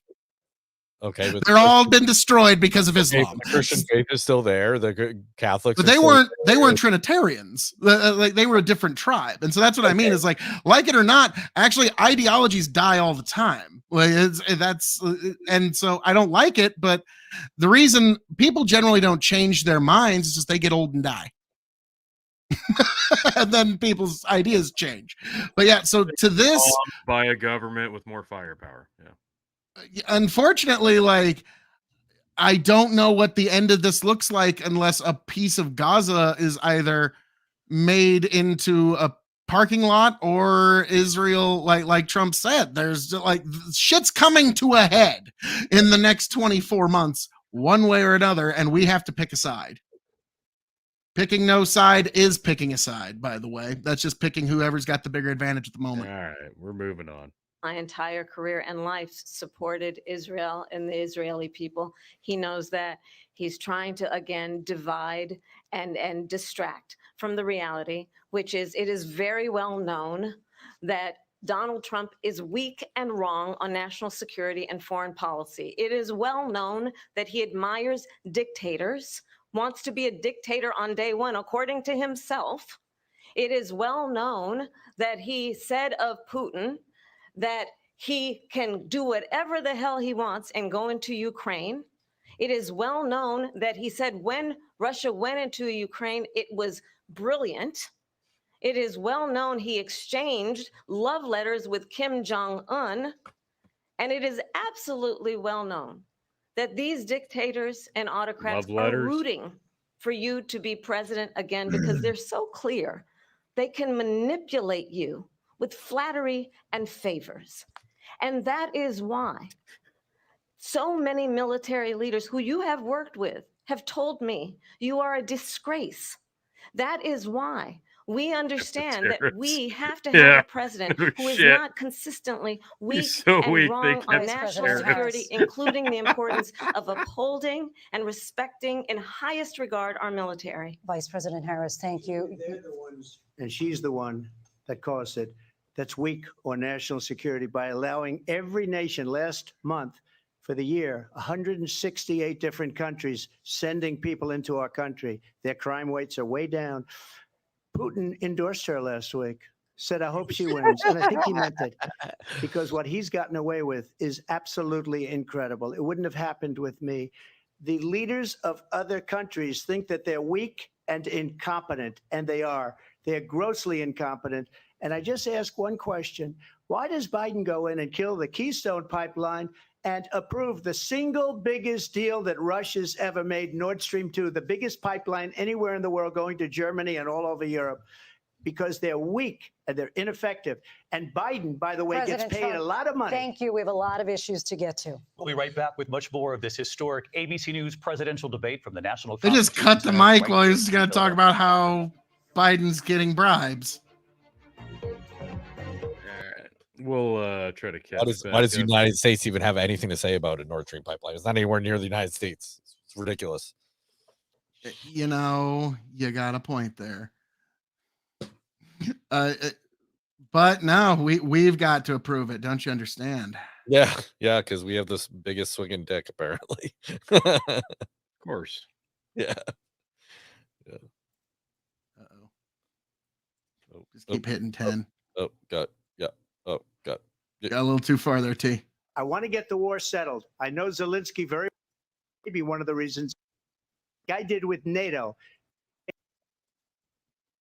President, it has been the position of the Biden administration that we must defend Ukraine from Russia, from Vladimir Putin, to defend their sovereignty, their democracy, that it's in America's best interest to do so, arguing that if Putin wins, he may be emboldened to move even further into other countries. Ridiculous. You have said you would solve this war in 24 hours. You said so just before the break tonight. How exactly would you do that? And I want to ask you a very simple question tonight. Do you want Ukraine to win this war?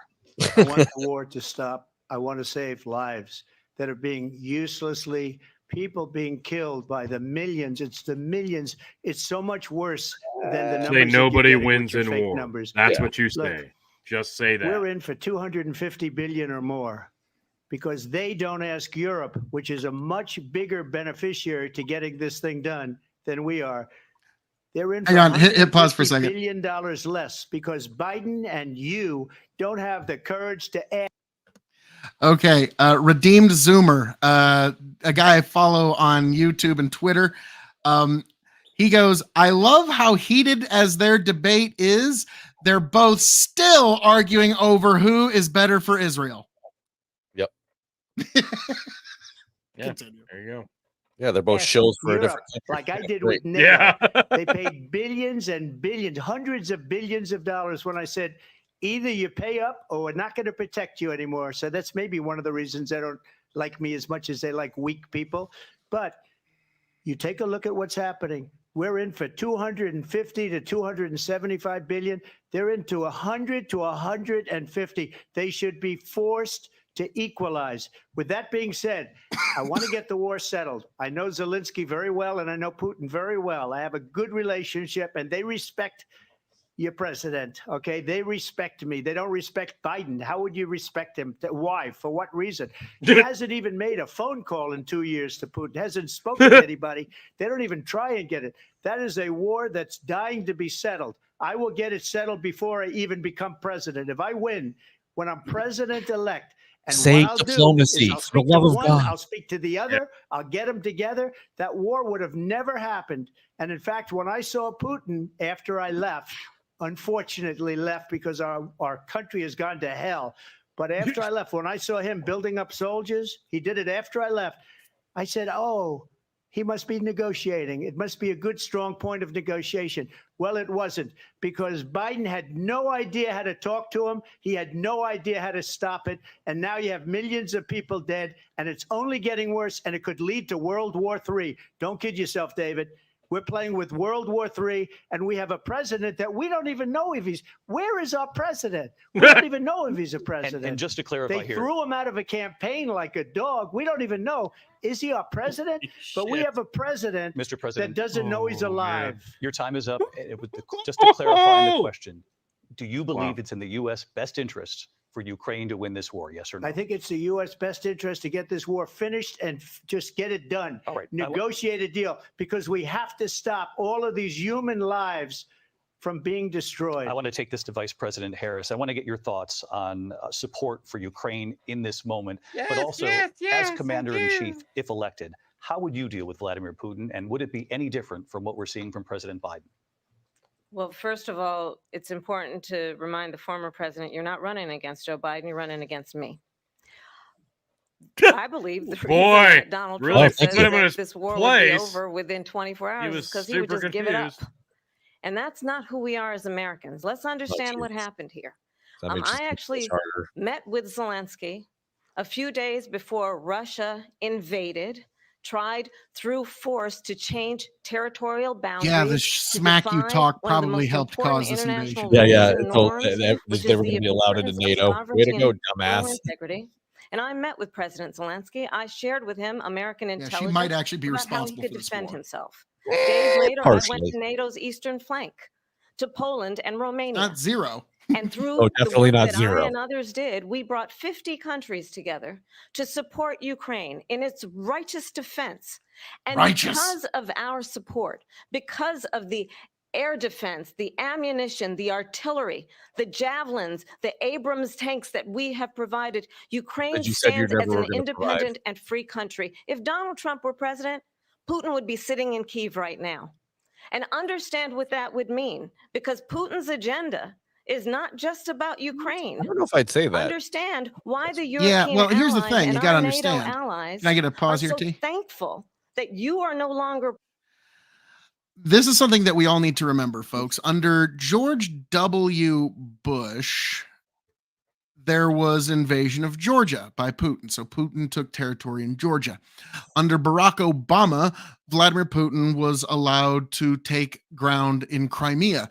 Under Joseph R. Biden, Putin has invaded wider Ukraine. Under Donald J. Trump, Putin didn't take one fucking inch of jack shit. So something to keep in mind when Trump talks about this wouldn't have happened. Having a wild card in the deck sometimes makes you play more conservative. T, you'd know a thing or two about that on poker night.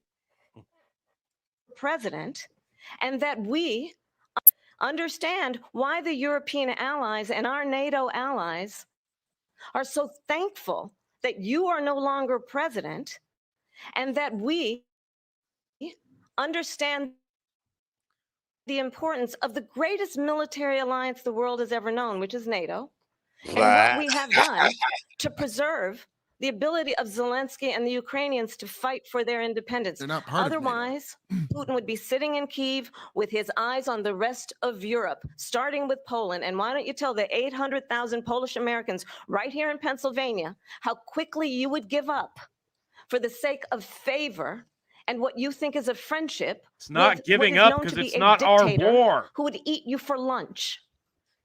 Vice President Harris, thank you. We've heard from both of you on Ukraine tonight. Afghanistan came up in the last hour. I wanted her to respond to something you said earlier, and now, please, I'll give you a minute here. Putin would be sitting in Moscow, and he wouldn't have lost 300,000 men and women, but he would have been sitting in Moscow. Quiet, please. He would have been sitting in Moscow, much happier than he is right now. But eventually, you know, he's got a thing that other people don't have. He's got nuclear weapons. They don't ever talk about that. He's got nuclear weapons. Nobody ever thinks about that.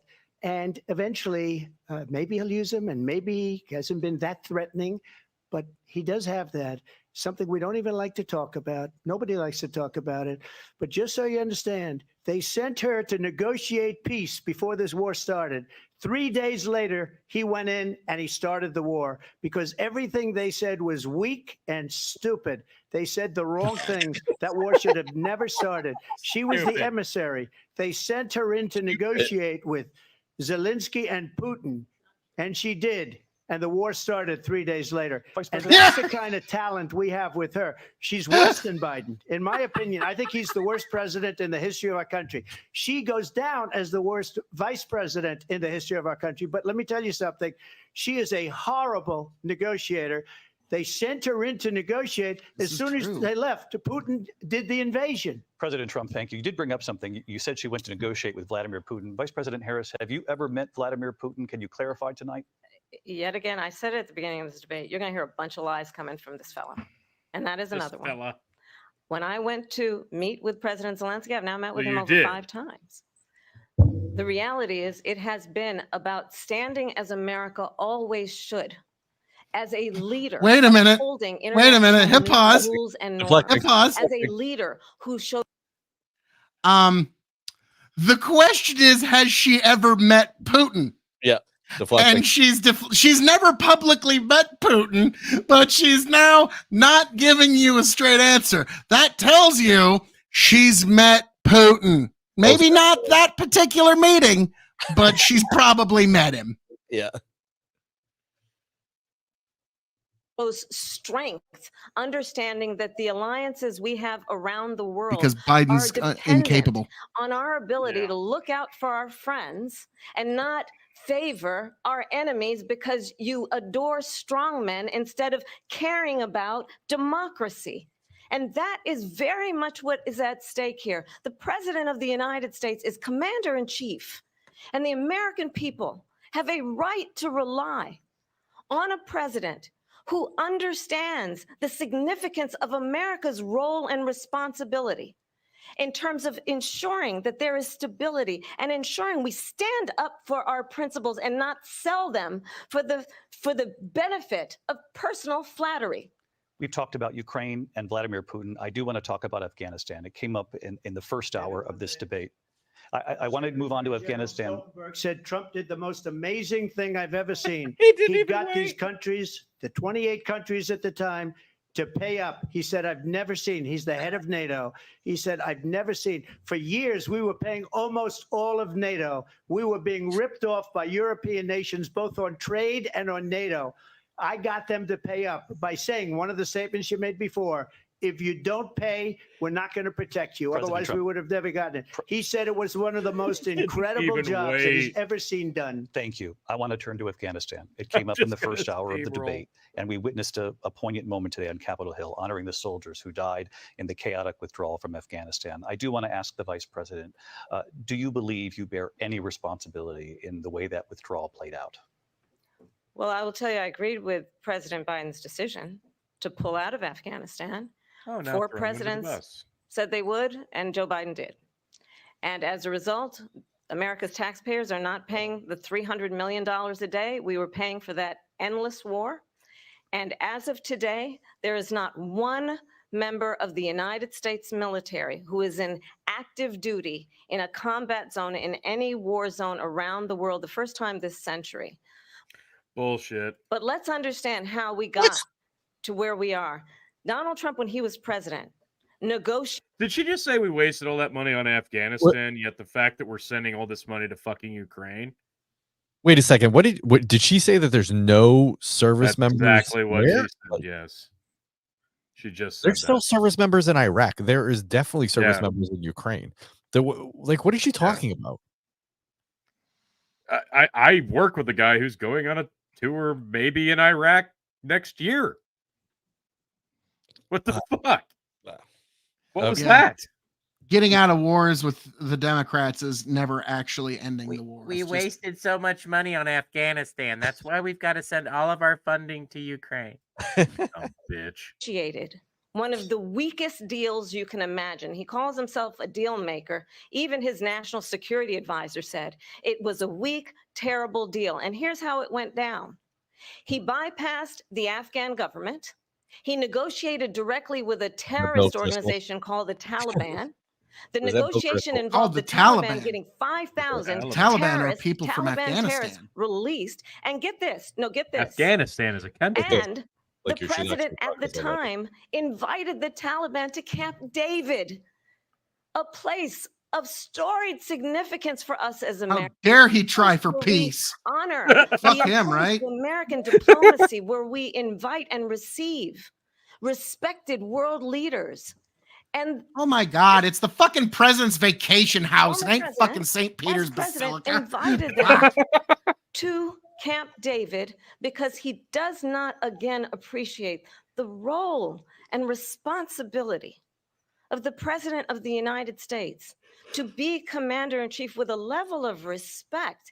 And this gets back to the point of how he has consistently disparaged and demeaned members of our military, fallen soldiers, and the work that we must do to uphold the strength and the respect of the United States of America around the world. Vice President Harris, thank you. President Trump, your response to her saying, You know, her you speeches began would the be more negotiations with convincing the if she could Taliban. stop So- leering at him. If you take a look at that period of time, No the kidding. Taliban was killing our soldiers, a lot of them, with snipers. And I got involved with the Taliban because the Taliban was doing the killing. That's the fighting force within Afghanistan. They don't bother doing that because, they deal with the wrong people all the time. But I got involved. And Abdul is the head of the Taliban. He is still the head of the Taliban. El Baghdadi. And I told Abdul, don't do it anymore. You do it anymore, you're going to have problems. And he said, why do you send me a picture of my house? I said, you're going to have to figure that out, Abdul. And for 18 months, we had nobody killed. We did have an agreement negotiated by Mike Pompeo. It was a very good agreement. The reason it was good, Piece it of was- shit. we were getting out. We would have been out faster than them, but we wouldn't have lost the soldiers. We wouldn't have left many Americans behind, and we wouldn't have left $85 billion worth of brand new, beautiful military equipment behind. And just to finish, they blew it. The agreement said you have to do this, and they didn't do it. They didn't do it. The agreement was terminated by us because they didn't do what they were supposed to do. I want to move And on. these people did the worst. I want to move on. You're withdrawal. sounding too good. And in my opinion, the most embarrassing moment in the history of our country. And by the way, that's why Russia attacked Ukraine, because they saw how incompetent she and her boss are. President All Trump, right, I want thank to you. pause it here. It just it was a freak. It says you have to talk to your enemy to get peace. Why doesn't she know that? His comment. The Yes. freak. Yeah. So because if they got peace, then they wouldn't have the military-industrial complex spending all kinds of money. That's why. Because then her donors can't benefactor off of it. They were really mad at him for talking to Kim Jong-un. Kim, which one is it? Kim Jong-un. Un or Il. Yeah. Un. So they were really mad at him for talking to him and actually being diplomatic. Like, who'd have thought? Maybe we could have peace without beating each other up. Oh my God. Like, why? I don't know. Because like South Korea, like it's something we don't really like to talk about. Like the third world the reason that they can't ever build up their agriculture is because we dump aid grain, which destroys their local agricultural sector. And South Korea is kind of the same thing with military industrial complex surplus. It just kind of gets dumped there, and that's where extra military arms can just kind of make its way to, is to South Korea. So it's kind of that. So when peace in South Korea and North Korea would be devastating for the military industrial complex, probably part of the reason he wasn't allowed to win last time. So they ended Afghanistan, started Ukraine. Boom. Like that. Because money needed to be spent. Well, okay, Brendan, you know how most Americans are living paycheck to paycheck? Our government's now living war to war. Yeah. Okay, so it's shit's tough all over, man. Okay. Gotta get them all moving. Those are rookie numbers. Yeah, we're all hurting, top to bottom. Yeah. Country. Mr. President, you recently said of Vice President Harris, quote, "I didn't know she was black until a number of years ago when she happened to turn black, and now she wants to be known as black." I want to ask a bigger picture question here tonight. Oh, no. Why do you believe it's appropriate to weigh in on the racial identity of your opponent? I don't, and I don't care. I don't care what she is. I don't care. You make a big deal out of something. I couldn't care less. Whatever she wants to be is okay with me. So happy. But those were your words. So I don't know. I mean, all I can say is I read where she was not black, that she put out, and I'll say that. And then I read that she was black, and that's okay. Either one was okay with me. That's up to her. That's up to her. Vice President Harris, your thoughts on this? I think honestly, I think it's a tragedy that we have God, it's a tragedy. Wants to be president who has consistently, over the course of his career, attempted to use race to divide the American people. Yeah, this is just an underhand pitch to Harris from ABC. So much more in common than what separates us, and we don't want this kind of approach that is just constantly trying to divide us, and especially by race. And let's remember how Donald Trump started. He was a land, he owned land, he owned buildings, and he was investigated because he refused to rent property to black families. Let's remember, this is the same individual who took out a full-page ad in the New York Times calling for the execution of 5 young Black and Latino boys who were innocent, the Central Park 5. No. Took out a full-page ad calling for their execution. This has already been debunked. Who spread birther lies about the first black president of the United States. And I think the American people are still sour over that one. Want better than this. Want someone who understands, as I do, I travel our country. We see in each other a friend. We see in each other a neighbor. We don't want a leader who is constantly trying to have Americans point their fingers at each other. I meet with people all She the just time. puts them in jail. That's the...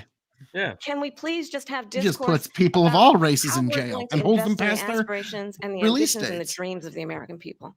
Knowing that regardless of people's color or the language their grandmother speaks, we all have the same dreams and aspirations and want a president who invests in those, not in hate and division. Vice President Harris, thank you. Lindsay? President Trump, this is now your 3rd time.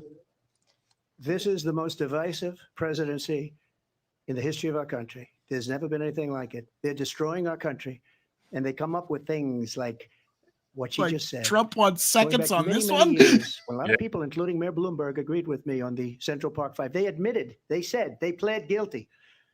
And I said, well, if they pled guilty, they badly hurt a person, killed a person ultimately. And if they pled guilty, then they pled, we're not guilty.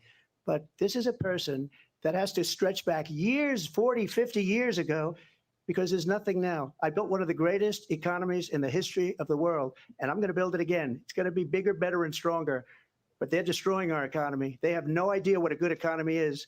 Their oil policies, every single policy. And remember this, she is Biden. You know, she's trying to get away from Biden. I don't know the gentleman, she says. She is Biden. The worst inflation we've ever had, a horrible economy because inflation has made it so bad, and she can't get away with that. Thank you. Time's up. Yeah, Harris does kind of do the. I never knew no Biden. Clearly, I am I not. never knew no Godfather. And I am certainly not Donald Trump. And what I do offer is a new generation of leadership for our country. No, you One who don't. believes in what is possible, one who brings a sense of optimism Oh, is about she gonna what we do the can line? do instead of You gonna do always the line? God, I disparaging hope. the American people. I believe in what Say we it. can do to strengthen our small businesses, Say which it. is why I have a plan. Our Let's talk democracy. about our plans and let's Excited compare for the what could plans. be, I have a unburdened by what has plan been. to give startup businesses Say it. $50,000 tax deduction. Say it. To You know you want pursue to. their ambitions, their innovation, their ideas, their hard work. I have a plan, $6,000 for young families for the first year of your child's life to help you in that most critical stage of your child's development. I have a plan Bullshit. that is about allowing people to be able to pursue what has been fleeting in terms of the American So dream. $6,000 for offering people a who give help birth with next down year. payment of $25,000 Yeah. down payment It's assistance not really for the first-time home buyers. windfall. That's the kind of conversation I believe, David, that people really want tonight, as opposed to a conversation that is constantly about belittling and name calling.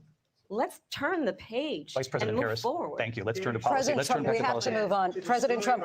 Let's turn to policy, She has please. a plan to defund the police. She has a plan to confiscate everybody's gun. President Trump, She we has do a have to plan move to on to not other allow issues. fracking in Pennsylvania or anywhere else. Okay. That's what her plan is until just recently. I just need Lindsey to respond Graham. because President Trump, the President former Trump, president has said no, I'm something sorry. twice that I need to No, respond to. I'm sorry. We're I gonna just need to move on, respond. Vice One President. time Shut her is what up. he has President said Trump, this multiple is times. now your Yes. third time running for president. You have long vowed to repeal and replace the Affordable Care Act, also didn't even known get the as Obamacare. response. You have failed to accomplish that. You now say you're going to keep Obamacare, quote, unless we can do something much better. Last month, you said, quote, we're working on it. So tonight, 9 years after you first started running, do you have a plan, and can you tell us what it is? Obamacare was lousy health care, always was. It's not very good today. And what I said, that if we come up with something, and we are working on things, Yep. we're going to do it and we're going to replace it. But remember this, I inherited Obamacare because Democrats wouldn't change it. They wouldn't vote for it. They were unanimous. They wouldn't vote to change it. If they would have done that, we would have had a much better plan than Obamacare. But the Democrats came up, they wouldn't vote for it. I had a choice to make when I was president. Do I save it and make it as good as it can be, never going to be great, or do I let it rot? And I felt I had an obligation, even though politically it would have been good to just let it rot and let it go away. I decided, and I told my people, the top people, and they're very good people. I have a lot of good people in that administration. We read about the bad ones. We had some Except real for all the bad ones you ones too, fired, and so do yeah. they. They have really bad ones. The difference is they don't get rid of them. But let me just explain. I had a choice to make. Do I save it and make it as good as it can be, or do I let it rot? And I saved it. I did the right thing. But it's still never going to be great, and it's too expensive for people. And what we will do is we're looking at different plans. If we can come up with a plan that's going to cost our people, our population, less money. You're looking at different plans, but it's the worst plan ever. So use one of the multiple plans you fucking come up with, and it's automatically better, right? Sorry. And It's be better not the healthcare than federal government's job to Obamacare, do this then shit. I would absolutely do it. Well, that's why I don't get it. This is what pissed me off at the end of Not their fucking job. 2020. Open up I- across state lines. Healthcare everywhere. Boom. There you go. Becomes less expensive. Yeah, there you go. Stupid. I don't get it. Like, this is one of those things that should be so simple for him to like knock out of the park, but he's never like blown me away with an answer. But Yep. until then, I'd run it as good as it can be run. So just a yes or no, you still do not have a plan. I have concepts of a plan. I'm not That president right okay. now. Well, But all if- right. That was a major fucking L right there. Sorry, Yeah. Phil. Yeah. Tony, I'm starting Sorry. to think Trump's not quite like going to release his 2016 Yeah. healthcare plan. Yeah, I think that I'm I'm starting working to on it. think. Working I have on a it. plan of a plan to make a plan. I won in 2016. I won again in 2020. They stole that. But, you know, it's 2024, and now I'm still working on it. You know, it's only been 9 years. I'm still working on it. Well, you sound like- Obamacare, worst thing ever. Anything I come up with would be better. I still don't have anything, but it's been almost a decade. But we're working on it. What the fuck? He gave his I first will. Harris answer there. I will give you that. Yeah, That's okay. we have the concept of a plan. Like that's Yeah. okay. I'm I'll give gonna you that. plan on making plans to make healthcare plan better plan. Exactly. Fuck. Yeah, but it's also kind of like We asking come up Harris with to something. solve I would Middle only East change peace. it if we come up with something that's better No, and it's less not. expensive. And there are No, concepts and options. it's not, Phil. No, Fuck it's you, not. man. There's some people No, that would it's rather not. try to solve Middle East peace than American health care. I gotta say Fuck though, you. Tony just sounded like a Kennedy. It was really weird. He sounded like Teddy. No, it's not. Absolutely not, Philip. No, how dare you? I will not have it. Solving Middle East peace versus making healthcare affordable in America. No. We have Middle East to do peace that, might be and easier. you'll be hearing about it in the not too distant future. Vice President Harris, in 2017, you supported Bernie Sanders' proposal to do away with private insurance and create a government-run healthcare system. 2 years later, you proposed a plan that included a private insurance option. What is your plan today? Well, first of all, I absolutely support, and over the last 4 years as vice president, private healthcare options. But what we need to do is maintain and grow the Affordable Care Act. But I'll get to that, Lindsay. I just need to respond to a previous point that the former president has made. I've made very clear my position on fracking, and then this business about You don't have to taking say everyone's guns former. away. He's still a Tim Walz president. and I are both gun owners. We're not taking anybody's guns away. So stop. With You the lying about this fucking stuff. bitch! She just said she wants an assault weapons ban. She just said it a few days ago. Yeah, definitely. Literally just said that in the last week. To the Affordable Care Act, understand, just look at the history to know where people stand. When Donald Trump was president, 60 times he tried to get rid of the Affordable Care Act. 60 times. I was a senator at the time when I will never forget the early morning hours when it was up for a vote in the United States Senate. And the late, great John McCain, who you have disparaged as being, you don't like him, you said at the time, because he got caught. He was an American hero. How The dare late, he great John McCain, I will besmirch never the forget good that name night. of John Walked onto McCain. the Senate floor and said, no, you don't. No, you don't. No, you don't get rid of the Affordable Care Act. You have no plan. And what the Affordable Care Act has done is eliminate the never saw a ability war he of didn't insurance like. companies to So deny many people with plans, pre-existing though. conditions. I Have don't all have to the tell people watching plans. tonight. You remember what that was like? The tremendous Remember plans. when an Some would insurance say the company best could plans. deny if a child had asthma, if someone was a breast cancer survivor, if a grandparent had diabetes? And thankfully, as I've been vice president, and we over the last 4 years have strengthened the Affordable Care Act, we have allowed for the first time Medicare to negotiate drug now prices she's in the on behalf of administration. you, the American people. Yeah. Donald Trump said he was going to allow Medicare to negotiate drug prices. He never did. We did. And now First we have time capped she the cost hasn't against done them that. at Never knew no $35 a Godfather. month. Did what Since he I've been vice did. president, we have capped the cost of prescription medication for seniors at $2,000 a year. And when I am president, we will do that for all people, understanding that the value I bring to this is that access to health care should be a right and not just a privilege of those who can afford it. And the plan has to be to strengthen the Affordable Care Act, not get rid of it.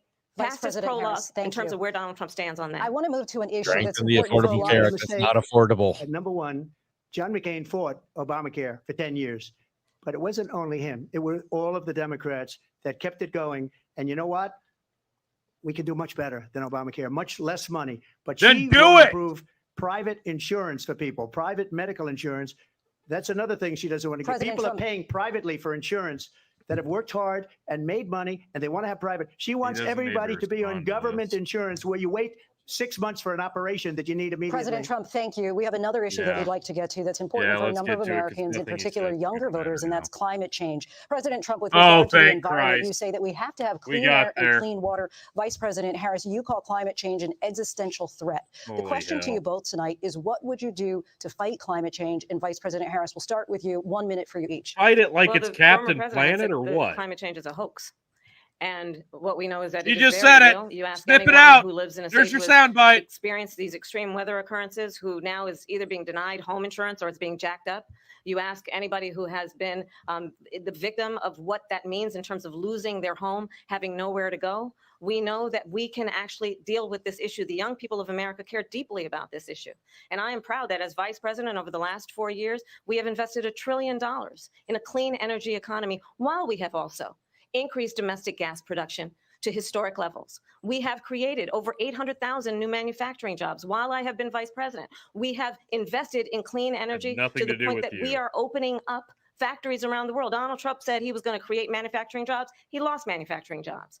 And I'm also proud to have the endorsement of the United Auto Workers and Sean Fain, who also know that part of building a clean energy economy includes investing in American-made products, American automobiles. It includes Nothing the made in growing America, you what we can do dumbass. around American manufacturing and opening up auto plants, not closing the them like point. happened under Donald Harris Trump. gives answers that make you Didn't want happen to check under your Donald Trump. phone. Let me just tell you, they lost 10,000 manufacturing jobs this last month. It's going, they're all leaving. They're building big auto plants in Mexico, in many cases owned by China. They're building these massive plants, and they think they're going to sell their cars into the United States because of these people. What they have given to China is unbelievable. But we're not going to let that. We'll put tariffs on those cars so they can't come into our country, because they will kill the United Auto Workers and any auto worker, whether it's in Detroit or South Carolina or any other place. What they've done to business and manufacturing kill any auto worker is horrible. We have nothing because they refuse. You know, Biden doesn't go after people because supposedly China paid him millions of dollars. He's afraid to do it. Between him and his son, they get all this money from Ukraine. They get all this money from all of these different countries. And then you wonder, why is he so loyal to this one, that one, Ukraine, China? Why is he? Why did he get $3.5 million from the mayor of Moscow's wife? Why did she pay him $3.5 million? This is a crooked administration, and they're selling our country down the tubes. President Trump, thank you. Thank you. We'll be right back with closing statements from both of our candidates. An historic night, this ABC News presidential debate from Philadelphia. Okay. The mayor of Moscow wife. So I'm going to say we're moving to the third round here. First round, I'm going to give to Trump handily. The first hour was very Trump. Second hour, he did kind of stumble. Harris didn't win. Just Trump tripped over his own dick a couple times. Oh, he was beating the piss out of her until healthcare. And then concepts of healthcare. Well, no, even before that, he was starting to like skip words and sentences. So I would say that if there was anybody that wanted to give Harris any points, you could maybe give it to her in the second, basically between commercial breaks. Yeah, it wasn't like a 10-9 round. It was just it was very close. But now we're going to see closing statements to see who walks away with the W here in the final round.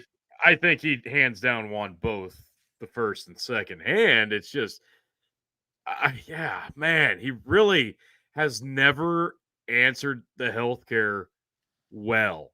I'll never forget when Biden was getting ready to be inaugurated. Trump is boarding his Trump Force One to fly to Florida. And as he's boarding, I send to you and Chicken, and I think you were in that chat too, Brendan. I say, guys, starting to think Trump might not release his healthcare plan. I'm starting to think. And it's election not the federal government waiting.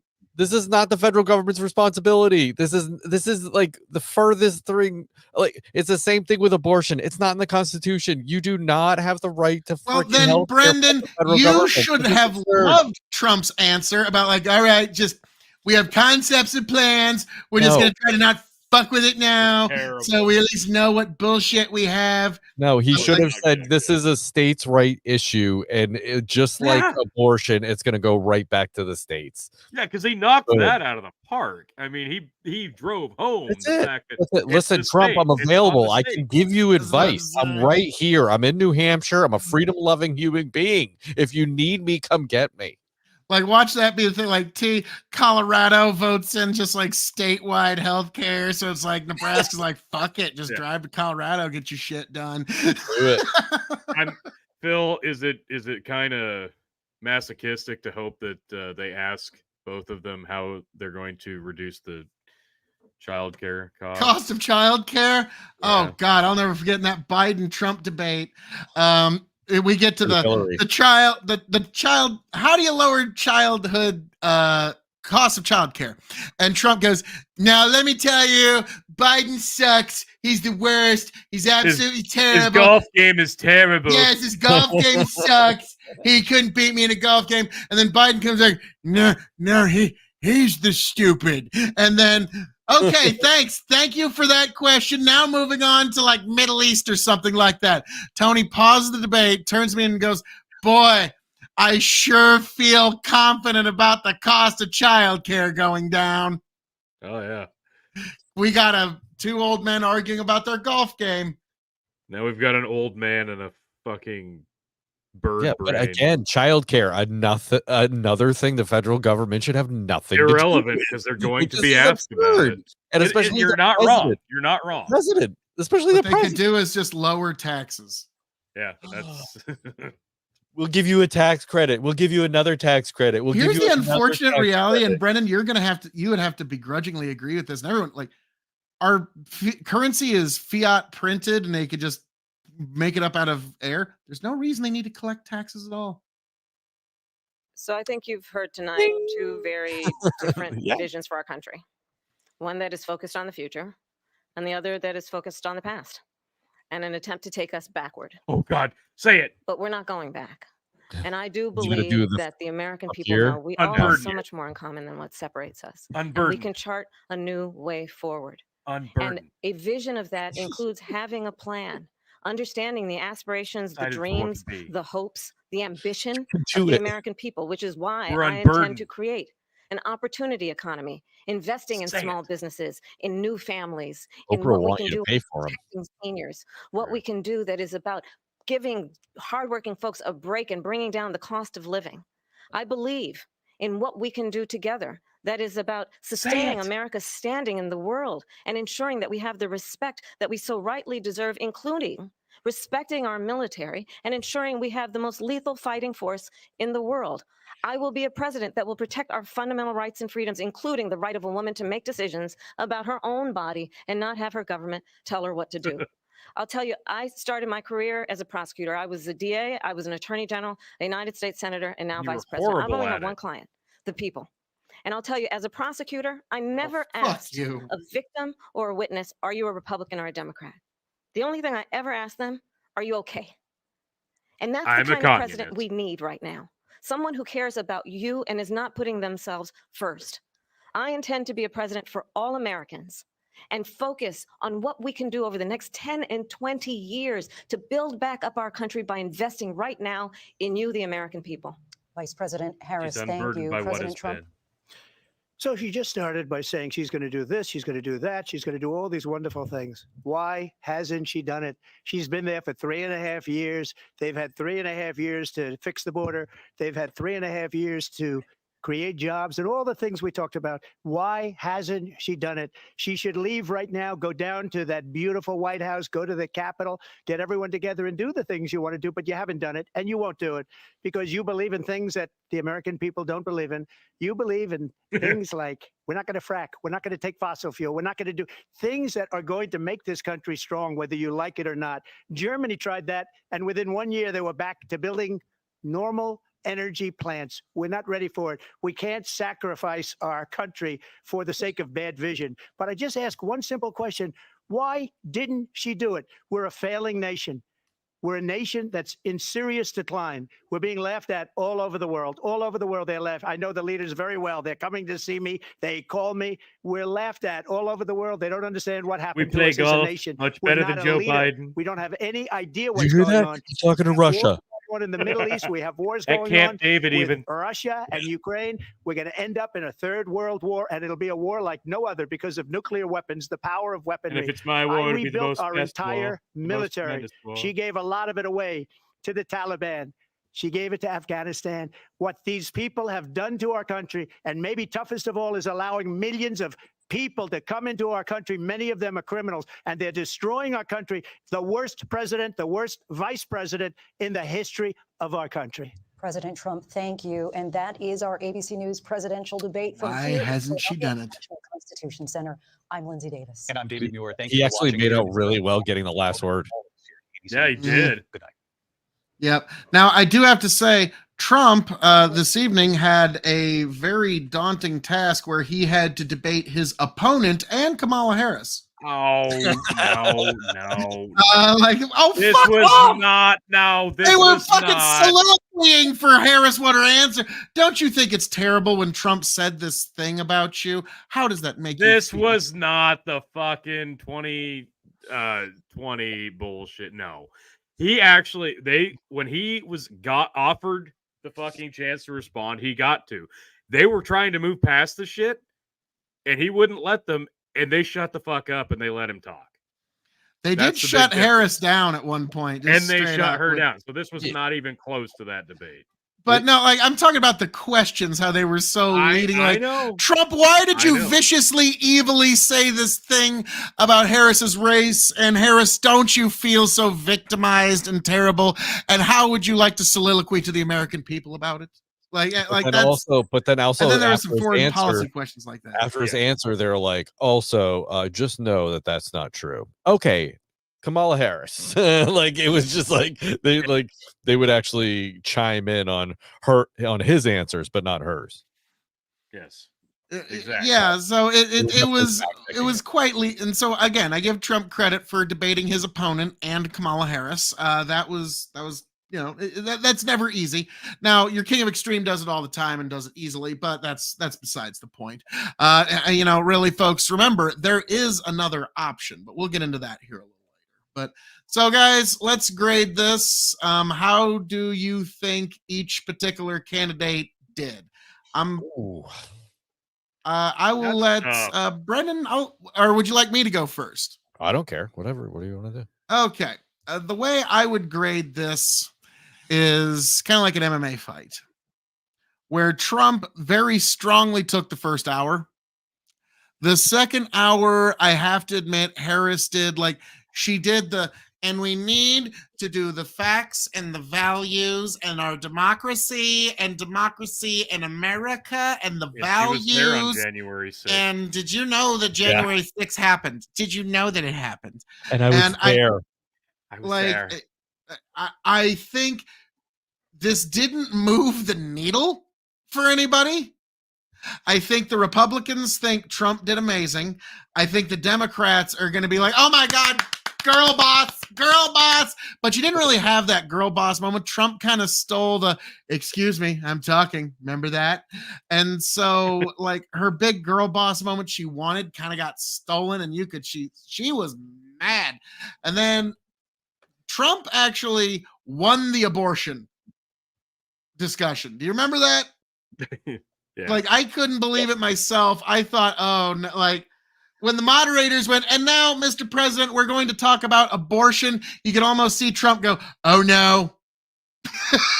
But then he just knocks that out of the fucking park.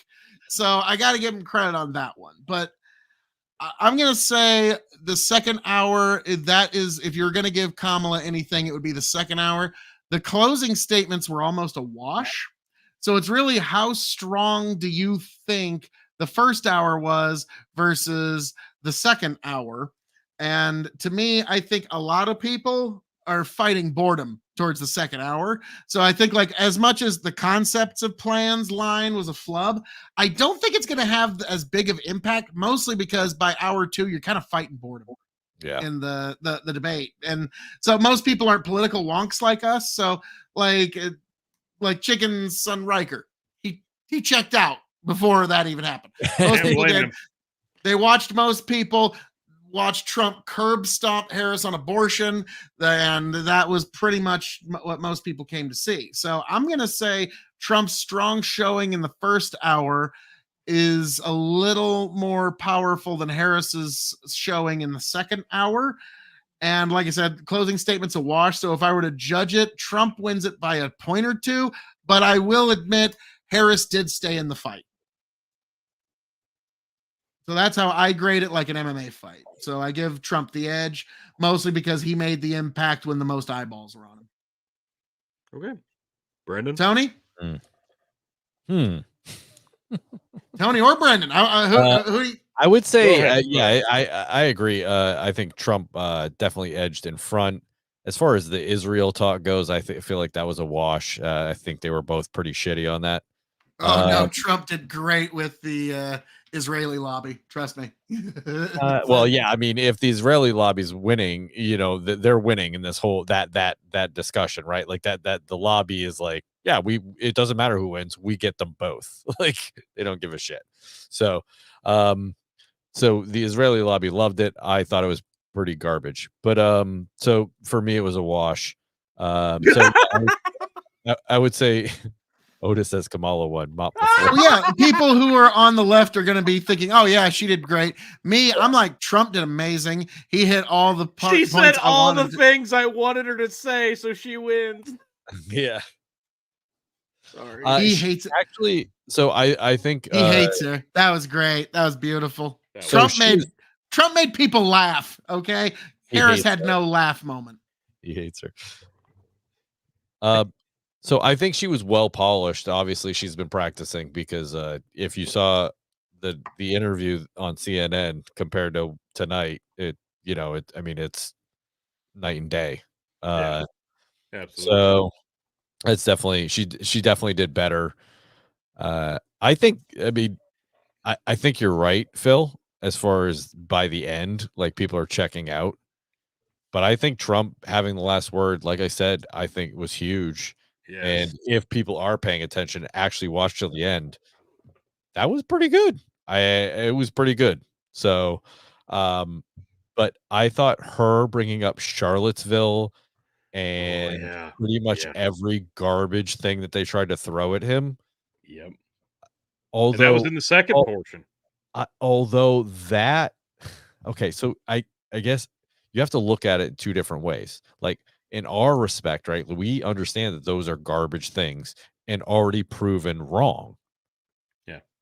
But if you're on the left with your head in the sand, you're like, yeah, January 6th, exactly. Charlottesville, yeah. Cops died on January 6th, which didn't happen, right?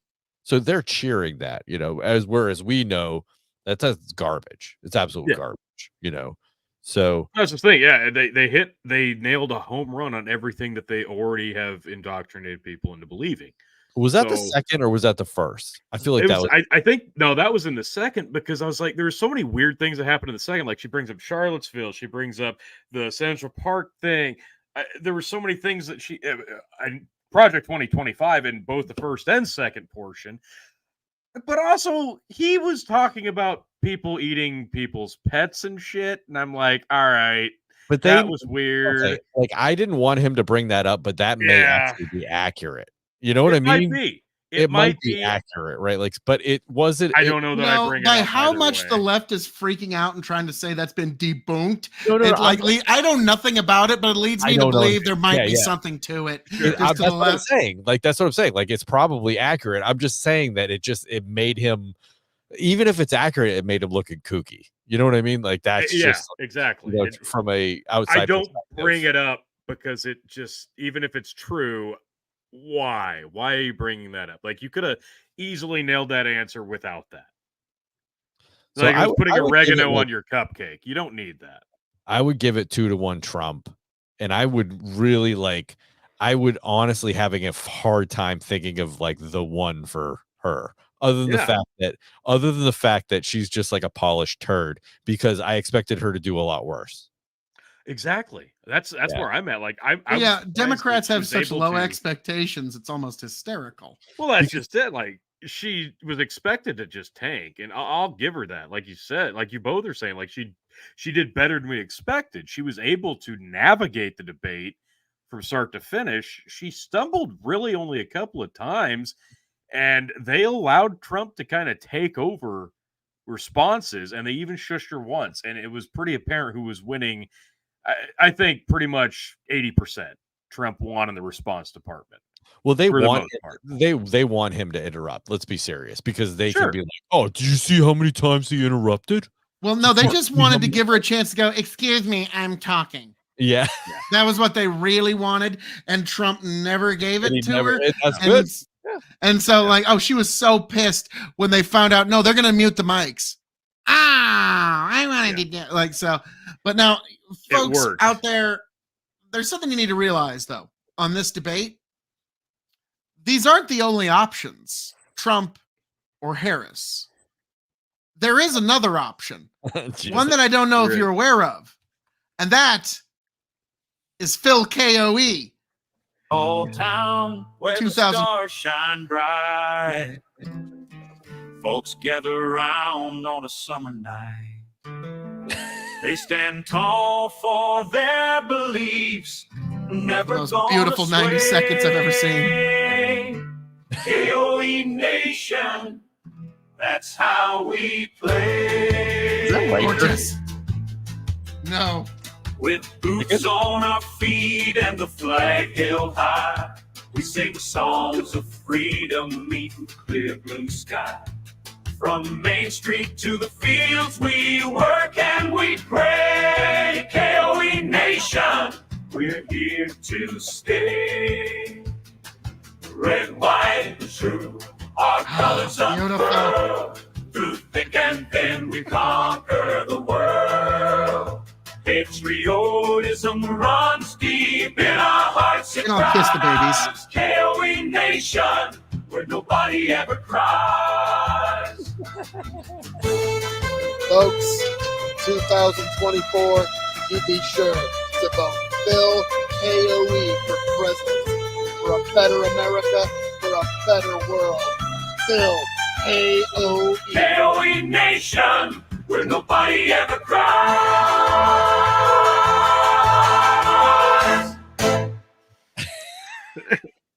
So remember that, folks, in 2024, if you are sick of either option, Trump or Harris Biden, you write in Phil KOE in your ballot. Be sure to take a picture of it, post it on Twitter or wherever you can.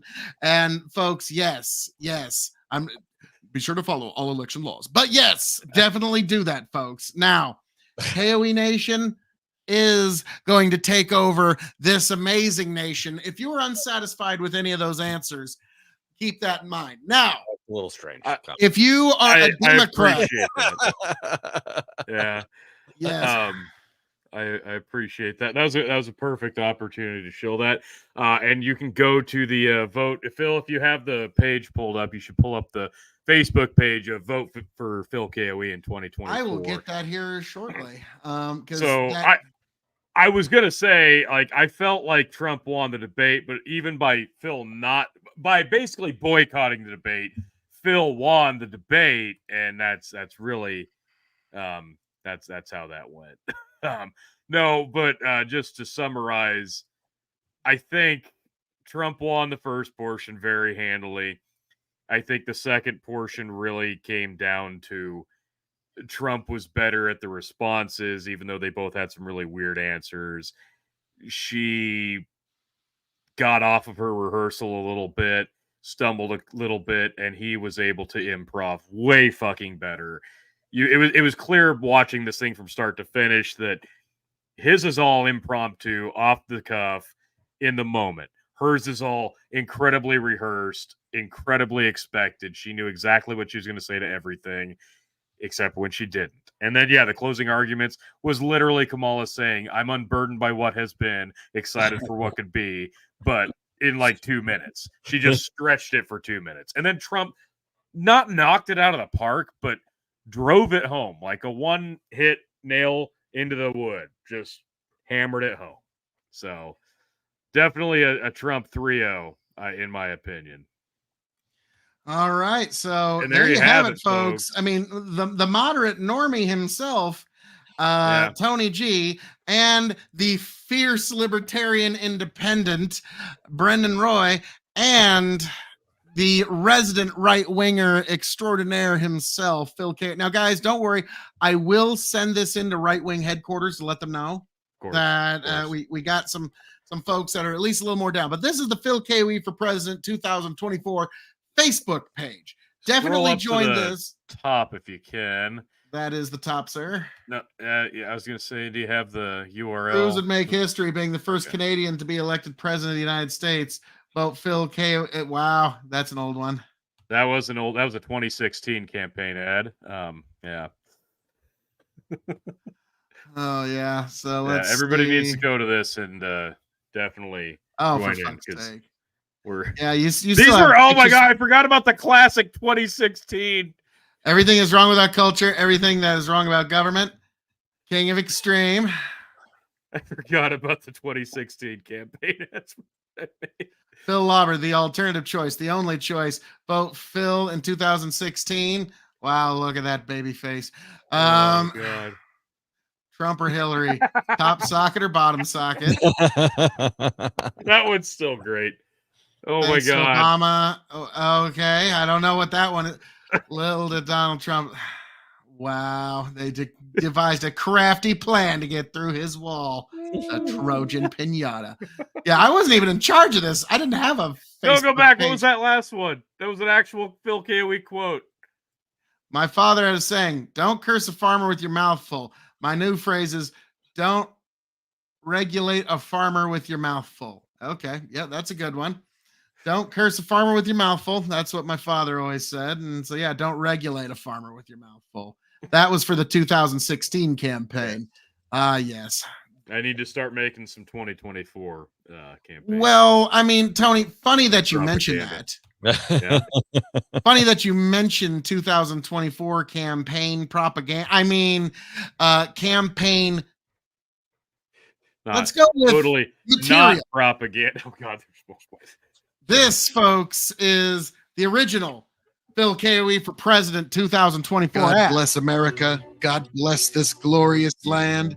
And because this land is so glorious, it needs a new president to match that glory. And that person is Phil KOE. Yes, Phil KOE in 2024. A man who truly loves America. A man who loves this nation and the people in it. Phil KOE, the true alternative in 2024. The man you all need. A man of the nation. A man of the country.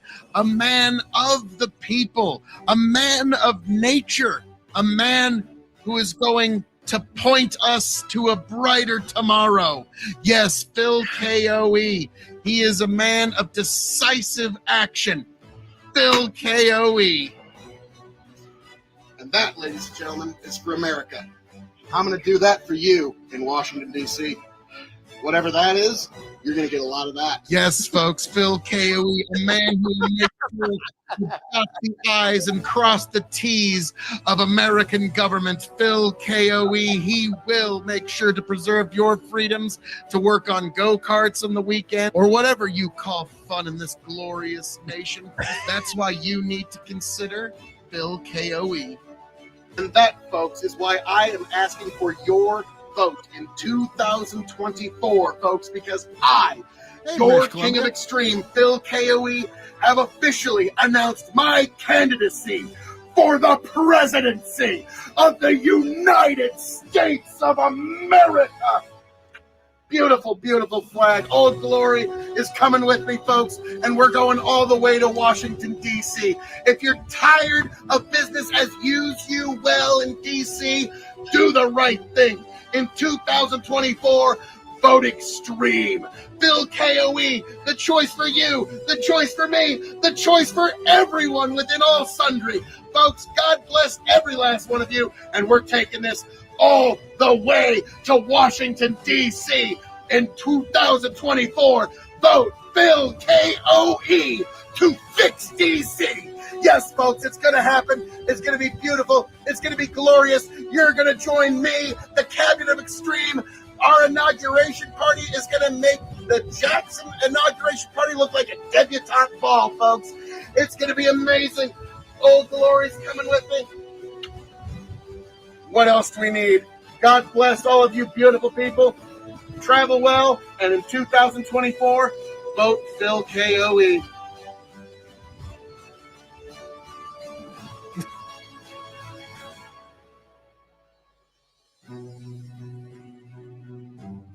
Yes, folks, vote Phil KOE to fix DC. This echoed so loud during recording, pretty sure my neighbors half mile away were freaked out. I resemble that remark, sir. I think that's probably true. But yes, vote KOE to fix DC, folks. Yes, so if you're tired of what you saw from either party, remember there is another option. So there's always another option, folks. Yes. Yeah. Now, and I'm just so glad that Phil is finally on board with everybody voting for a third party. Yep, I'm on it. Yep. You know, nice. We will see how this goes. Now, T. RFK Jr. did ultimately endorse Trump, but we'll see how, there is that option though. I'm not suspending my campaign. I'm not doing either, because if Trump and Harris tie at 269, giggity, giggity, then we will end up going to Congress to decide who will become the president of the United States. And that leaves a non-0% chance of Phil KOE becoming president. I wish that weren't true. But it Yeah. is.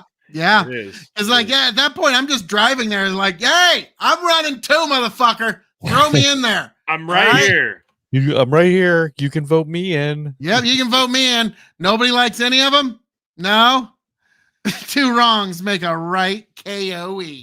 Yeah, it makes a KOE right. Yeah, two of them being wrong makes KOE right. Well, now here's the thing.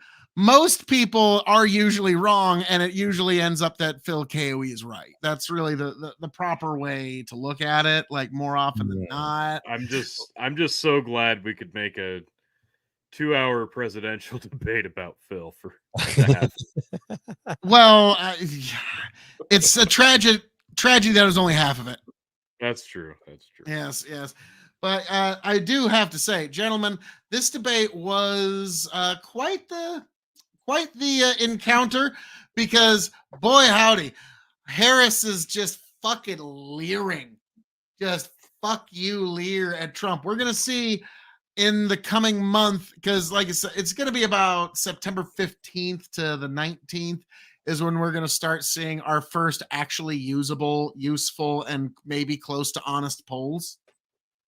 Because like with Harris, like any positive polls you saw of her, that's also kind of the fresh new toy syndrome. So when the new toy wears off, which usually takes about 3 weeks, then we're gonna get back to normal. Yeah, Tony, I don't think she did anything to hurt herself within the Democratic Party. Like she didn't look like Biden. She said all the right buzzwords, right? Like she accused him of being a felon. This didn't move the needle really. All this did was like Harris needed to not look like a chump. Yeah, and that's what now I'm saying. where she got cut off and had to shut up. She's screaming at people right now as we speak. Like, who the fuck let her cut me off? And like, yeah, that like people are getting fired over that right now.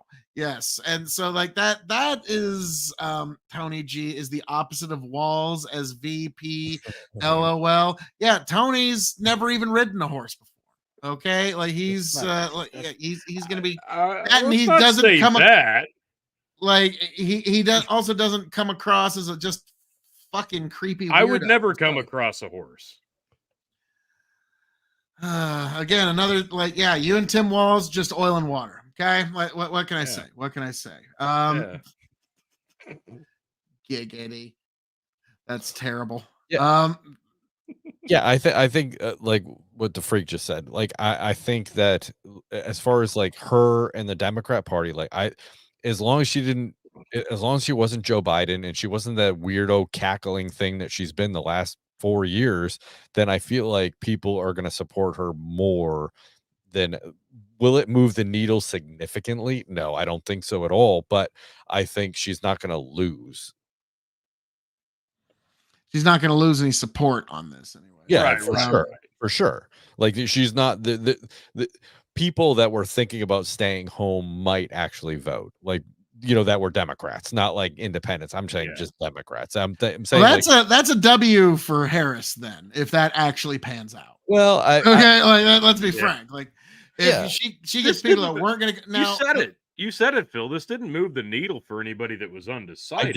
I don't think it's a huge move, but I don't think she's alienated any Democrat people. You know what I mean? Like she hasn't convinced people to stay home. She legitimized herself to her tribe.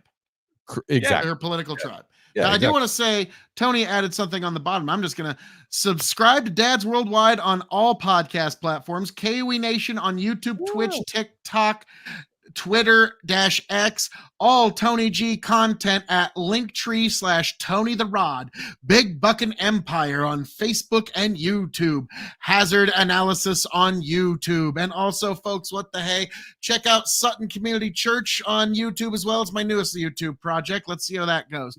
But we also have aren't we Revolutionary Wrestling Podcast on YouTube and Spotify as well, Tony? I mean, we actually left one off. We're not usually very political. We've been a little we've been a little derelict.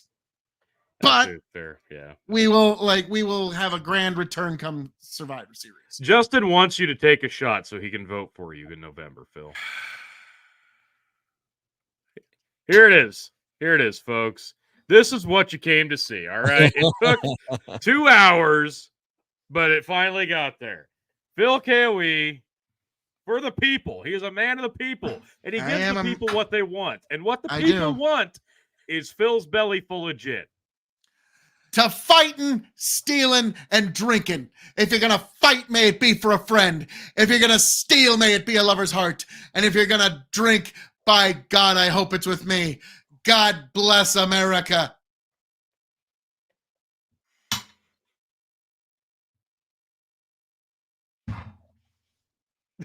How good is it? What was that? Was that gin? It was gin. That's gin finished in a bourbon barrel. Oh, I was gonna say that. It's even worse. Oh my God. Yeah, they somehow found a way to make it worse. It's terrible. I thought maybe it'd be better because it'd have like a bourbon. Yeah, I would think like, oh man.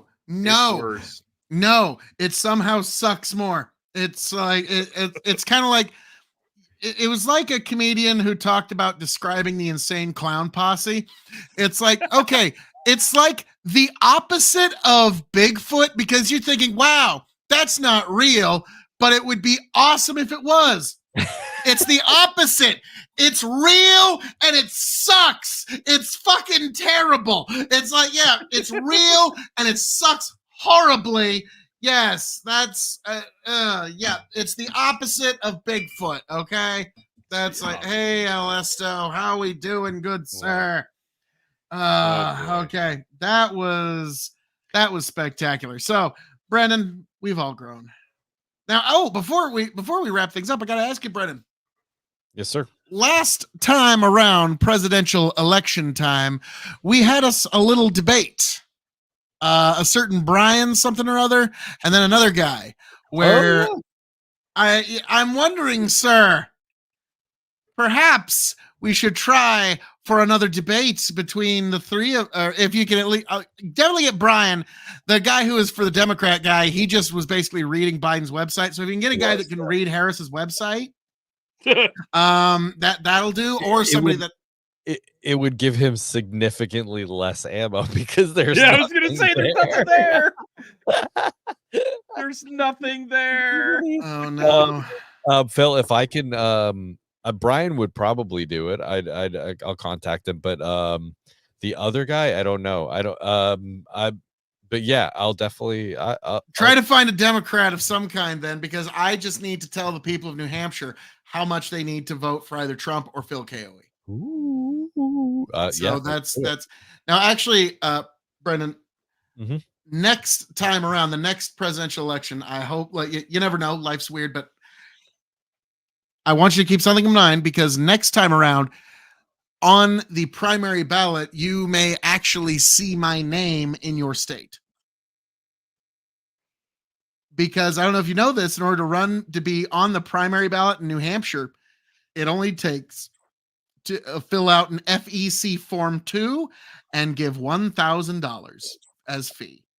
And so for $1,000, you can have your name appear on a primary ballot if that's something that you need. Like, and I was telling some folks about this at like just a party.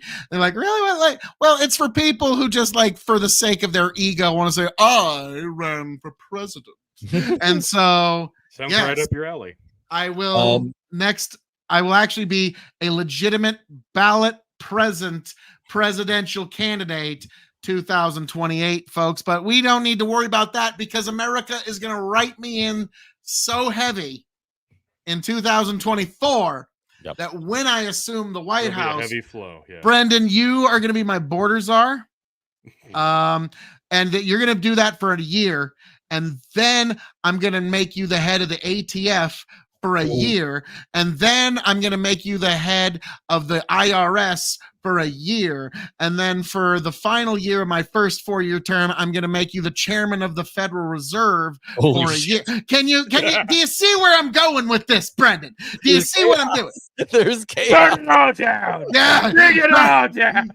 So yes, Brendan, there's a reason why you only need to be there for a year. Now, Brendan, you and I both realize that the only way I'm going to be allowed to keep my office is if the head of the DOD is Dick Cheney's floating brain in a jar. And if I make it Dick Cheney's floating brain in a jar, they're going to force me to stay in for 3 terms.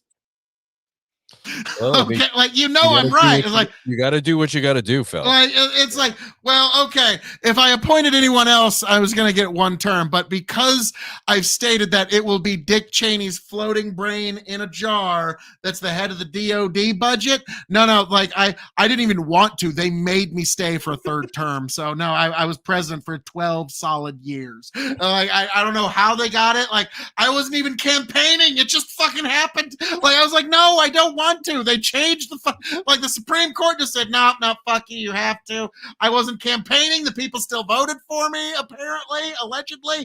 So yeah, that's now. Oh, I do gotta say before we go, Trump tonight just straight up said, nope, fuck you. I didn't lose the election. Fuck off. Now don't get me wrong, his base, red meat. For moderate normies, could have been better. Okay, like I'll be honest. That might have been like, because that's the only thing that's bad about that is that's him looking back, not forward. Okay, that's the only reason it's a negative. Yeah, he is burdened. I am burdened by what has been. Okay, yeah. Harris?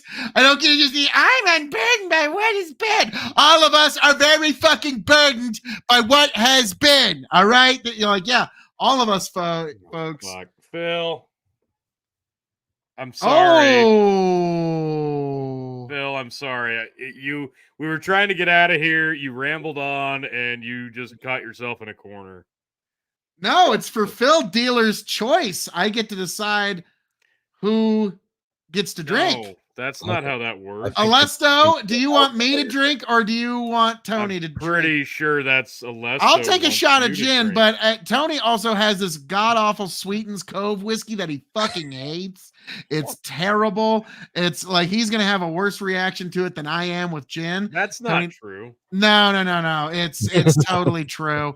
It's 1,000% true. But yeah, that, like, I'll never forget, like, Rush Limbaugh one time said, like, the only reason why things like that are negative is because you don't want to look back. Okay, you don't ever want to be looking back. Okay, that's why he said she wasted her final thing that she said on her catchphrase and just somehow managed to spread it out into 8 sentences. Like how Bill drinks 1, Tony drinks 4. I have to work in the morning. Then maybe you shouldn't have talked so much shit. But I will pour 1 shot. Tony, you pour a quadruple. Yeah, so I think really ultimately, like, Trump only gave me hesitation twice, and that was the stupid healthcare answer that he had. Sweetens Cove tea. And that was, I mean, I think I have the concept of something. Okay.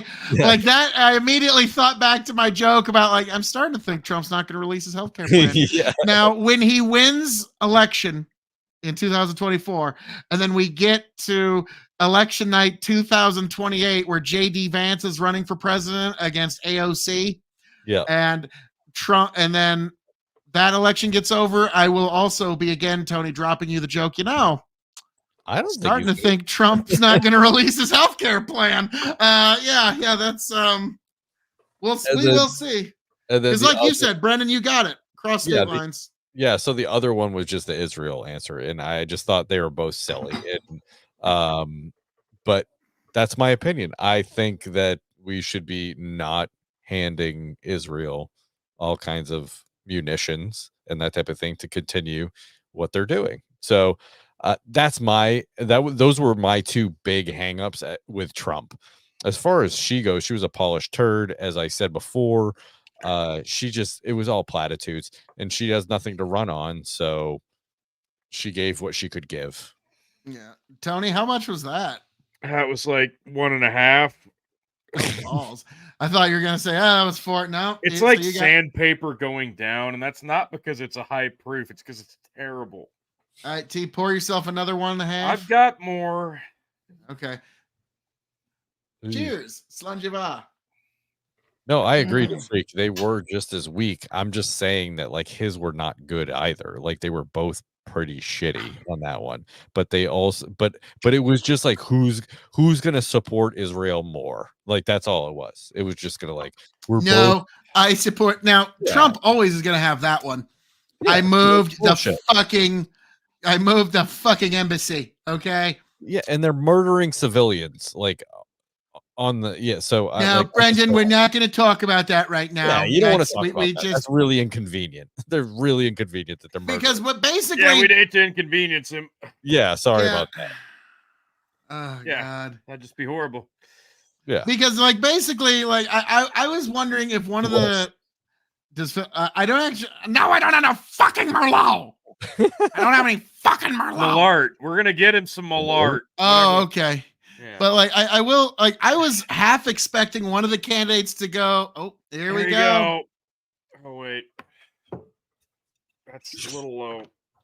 I really just want it gone. Oh wow! Okay. Show how full that bottle is. Oh my God, it's like 2/3 or more. Okay, this is the last one. Oh,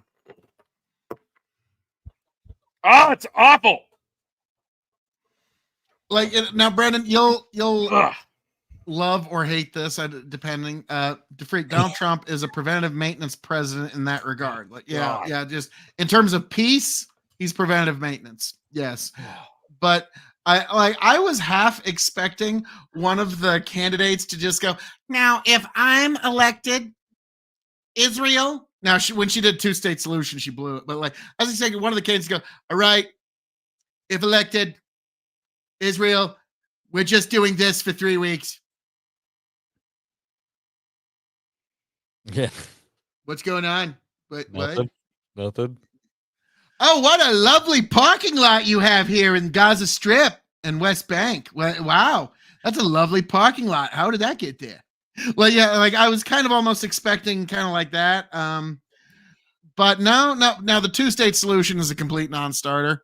Like as far as Israel is concerned at this point, because like Brendan, like I said, they're in this impossible position where if Hamas exists in any way, they've lost completely and entirely. And the deaths on October 7th, they will truly feel were not avenged. And so that's where we're at. So, oh God. I was actually recommended to put that into the budget bourbon bracket sometime. We clearly have to get some Malort. Tonight's the night you fight your dad. Wow! Oh man, fuck you! I suddenly want it. Yeah, that's okay. I might have to dig them up first. But yeah, folks, we laughed, we cried, we talked about late-term abortion in Israel. We've all grown, and we found out about Merlot that will make you fight your dad whiskey. Wow. Like, you know, that's kind of up there with same thing tonight. Congratulations. Okay, that's up there with I shit you not. Tony will back me up on this. Brendan, one time the Nebraska State Fair had as its official logo for the state fair, and it was on billboards all over the state. It was half a picture of a guitar, and then the caption on the billboard read, for the Nebraska State Fair, "Come see bands you thought were dead." The people who ran our state fair thought, fucking print that, quit drilling, you've hit oil, okay? Like, come see bands you thought were dead. And I'm like, well, what bands are those? It didn't even say what bands. It just said, doesn't matter. Yeah, you thought they were dead. So, like, yeah, that's who comes to the Nebraska State Fair. Is bands that you're like, what if someone goes to the fair and be like, I didn't think any of these people were dead. Yeah, like, I want my money back. Then you realize that's when you realize you're old. Yeah. I didn't realize these people. What do you mean? What? No, this is hip new sounds. Like, actually, my daughter told me about a year ago, there's nothing less hip than using the word hip. That's true. It makes you sound like, wow, that's groovy. Remember when your parents would call something groovy? Old time radio. Yeah, that sounds like I'm going to listen to some music. Like, yeah, me and my best gal are gonna go for a milkshake in the old T-Bird. And I also found this is the one phrase you can say that will, for anybody under the age of like 20, make you sound like you're a billion years old. Okay, this is the one phrase. When I was your age, this was all cornfield. Like, yeah, you're just like, wow. And like that. So when you say that to anyone under the age of 20, they think you're like Gandalf the fucking Grey in terms of wisdom. But it's true. Like, yeah. And I do remember when it was definitely Nebraska specific. I'm not gonna lie. Yeah, because I do remember it being all cornfield. I really do. Yeah. And like when I take my grandma to Lincoln, that was the second biggest city in our town. That had like almost a couple 100,000 people. Brennan, almost biggest city in our state. That's the one. Oh. But we'd drive grandma around. She's like, oh yeah, when I was little, this was all cornfield. And I was just like, wow, it just sounds like dinosaur. Like, Lord. Now, gentlemen, before we ramble, now that we're proceed on to our varying evenings, Brendan and Tony, I do have to say, Brendan, I have issue with you, sir. Okay. Tony has been cheating on me with another podcast. I don't know what you're referring to. I don't know how you don't. Found out, you don't, huh? Audio podcast. Yeah. So you think I wouldn't read the texts? I went through Tony's Spotify. Okay, I found it, Brendan. You two have been podcasting together. Do you even have virus protection? It wasn't me. It wasn't me.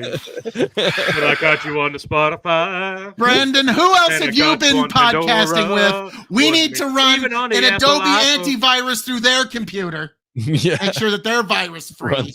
Protection. Yes, we need to make sure. Like, I'm sorry, but I gave Tony Plan B when I was done. I feel like this is okay. Yeah. He gave me the Flintstone chewable vitamins. Yeah, that gets rid of everything. Yeah. So, Brendan, what that does mean, though, sir, is as the jilted, excluded third party, that does mean that when Hazard Analysis kicks back off in its grand re-debut, we are going to need you to come by, Brendan, and I'm going to have to guilt trip you for me discovering this infidelity, for you to also come on to Hazard Analysis once in a while. Sorry, that's how that works. As a soon-to-be father again, Phil, you'll probably have to make another appearance on One Dad's Worldwide. Yes, this is true. It's a great way to segue into the shilling and the outro. Yes. I mean, like I am, like I will say, yeah, I've got a baby on the way. I just got married a little over a week ago, and got a baby on the way. I work fast, folks. I work fast. Like you do. It's amazing. That's not exactly how that works. I'll leave you. Kamala Harris couldn't do it. Yeah, no, could not. It's tremendous. The effort was tremendous. It was the best ever. Best conception. No conception's ever been better. So, but wait, Phil is pregnant. You know, I've been really craving some different foods lately. It's Dad's intergalactic reaches far. Yes.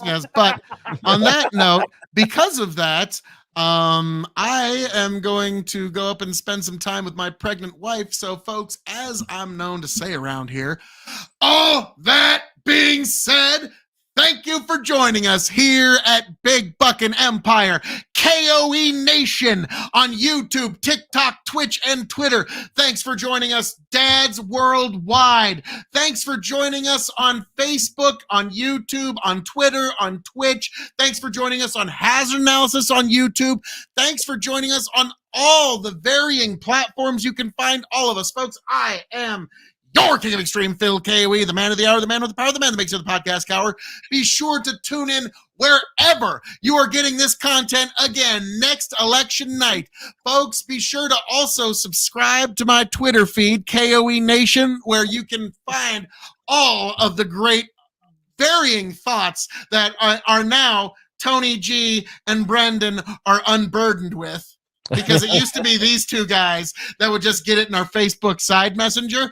Now they are unburdened, and that burden is now upon all of you beautiful people. It needed to be more like, yeah, there's more shoulders that needed to bear the burden of my genius. Okay, so folks, God bless every last one of you. Thank you for being here. Thank you for joining us. KOE Nation, YouTube, TikTok, Twitch, and Twitter. I'm never above shameless self-promotion. Brendan, Tony, thank you for starting the show, by the way, without me. I really appreciate that. And take it away, gents. Yeah, just your humble 16-time Revolutionary Wrestling Podcast champion, quadruple distilled, non-chill, filtered, your blend master of ceremonies himself.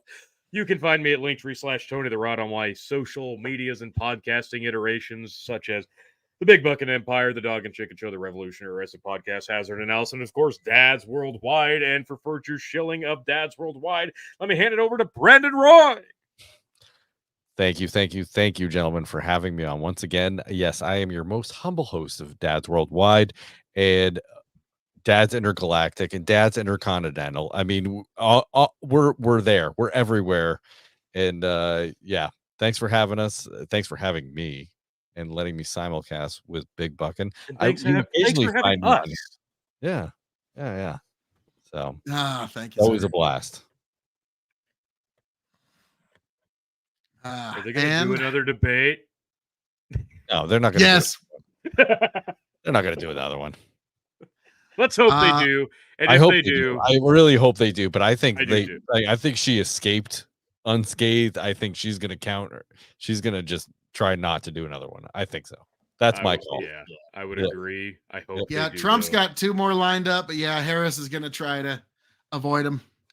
Yeah. Let's hope they do. And if they do, we'll be all back here on all the varying things we just shilled. And we will catch you all on the next one. Thank you, everybody, for joining us. Great turnout.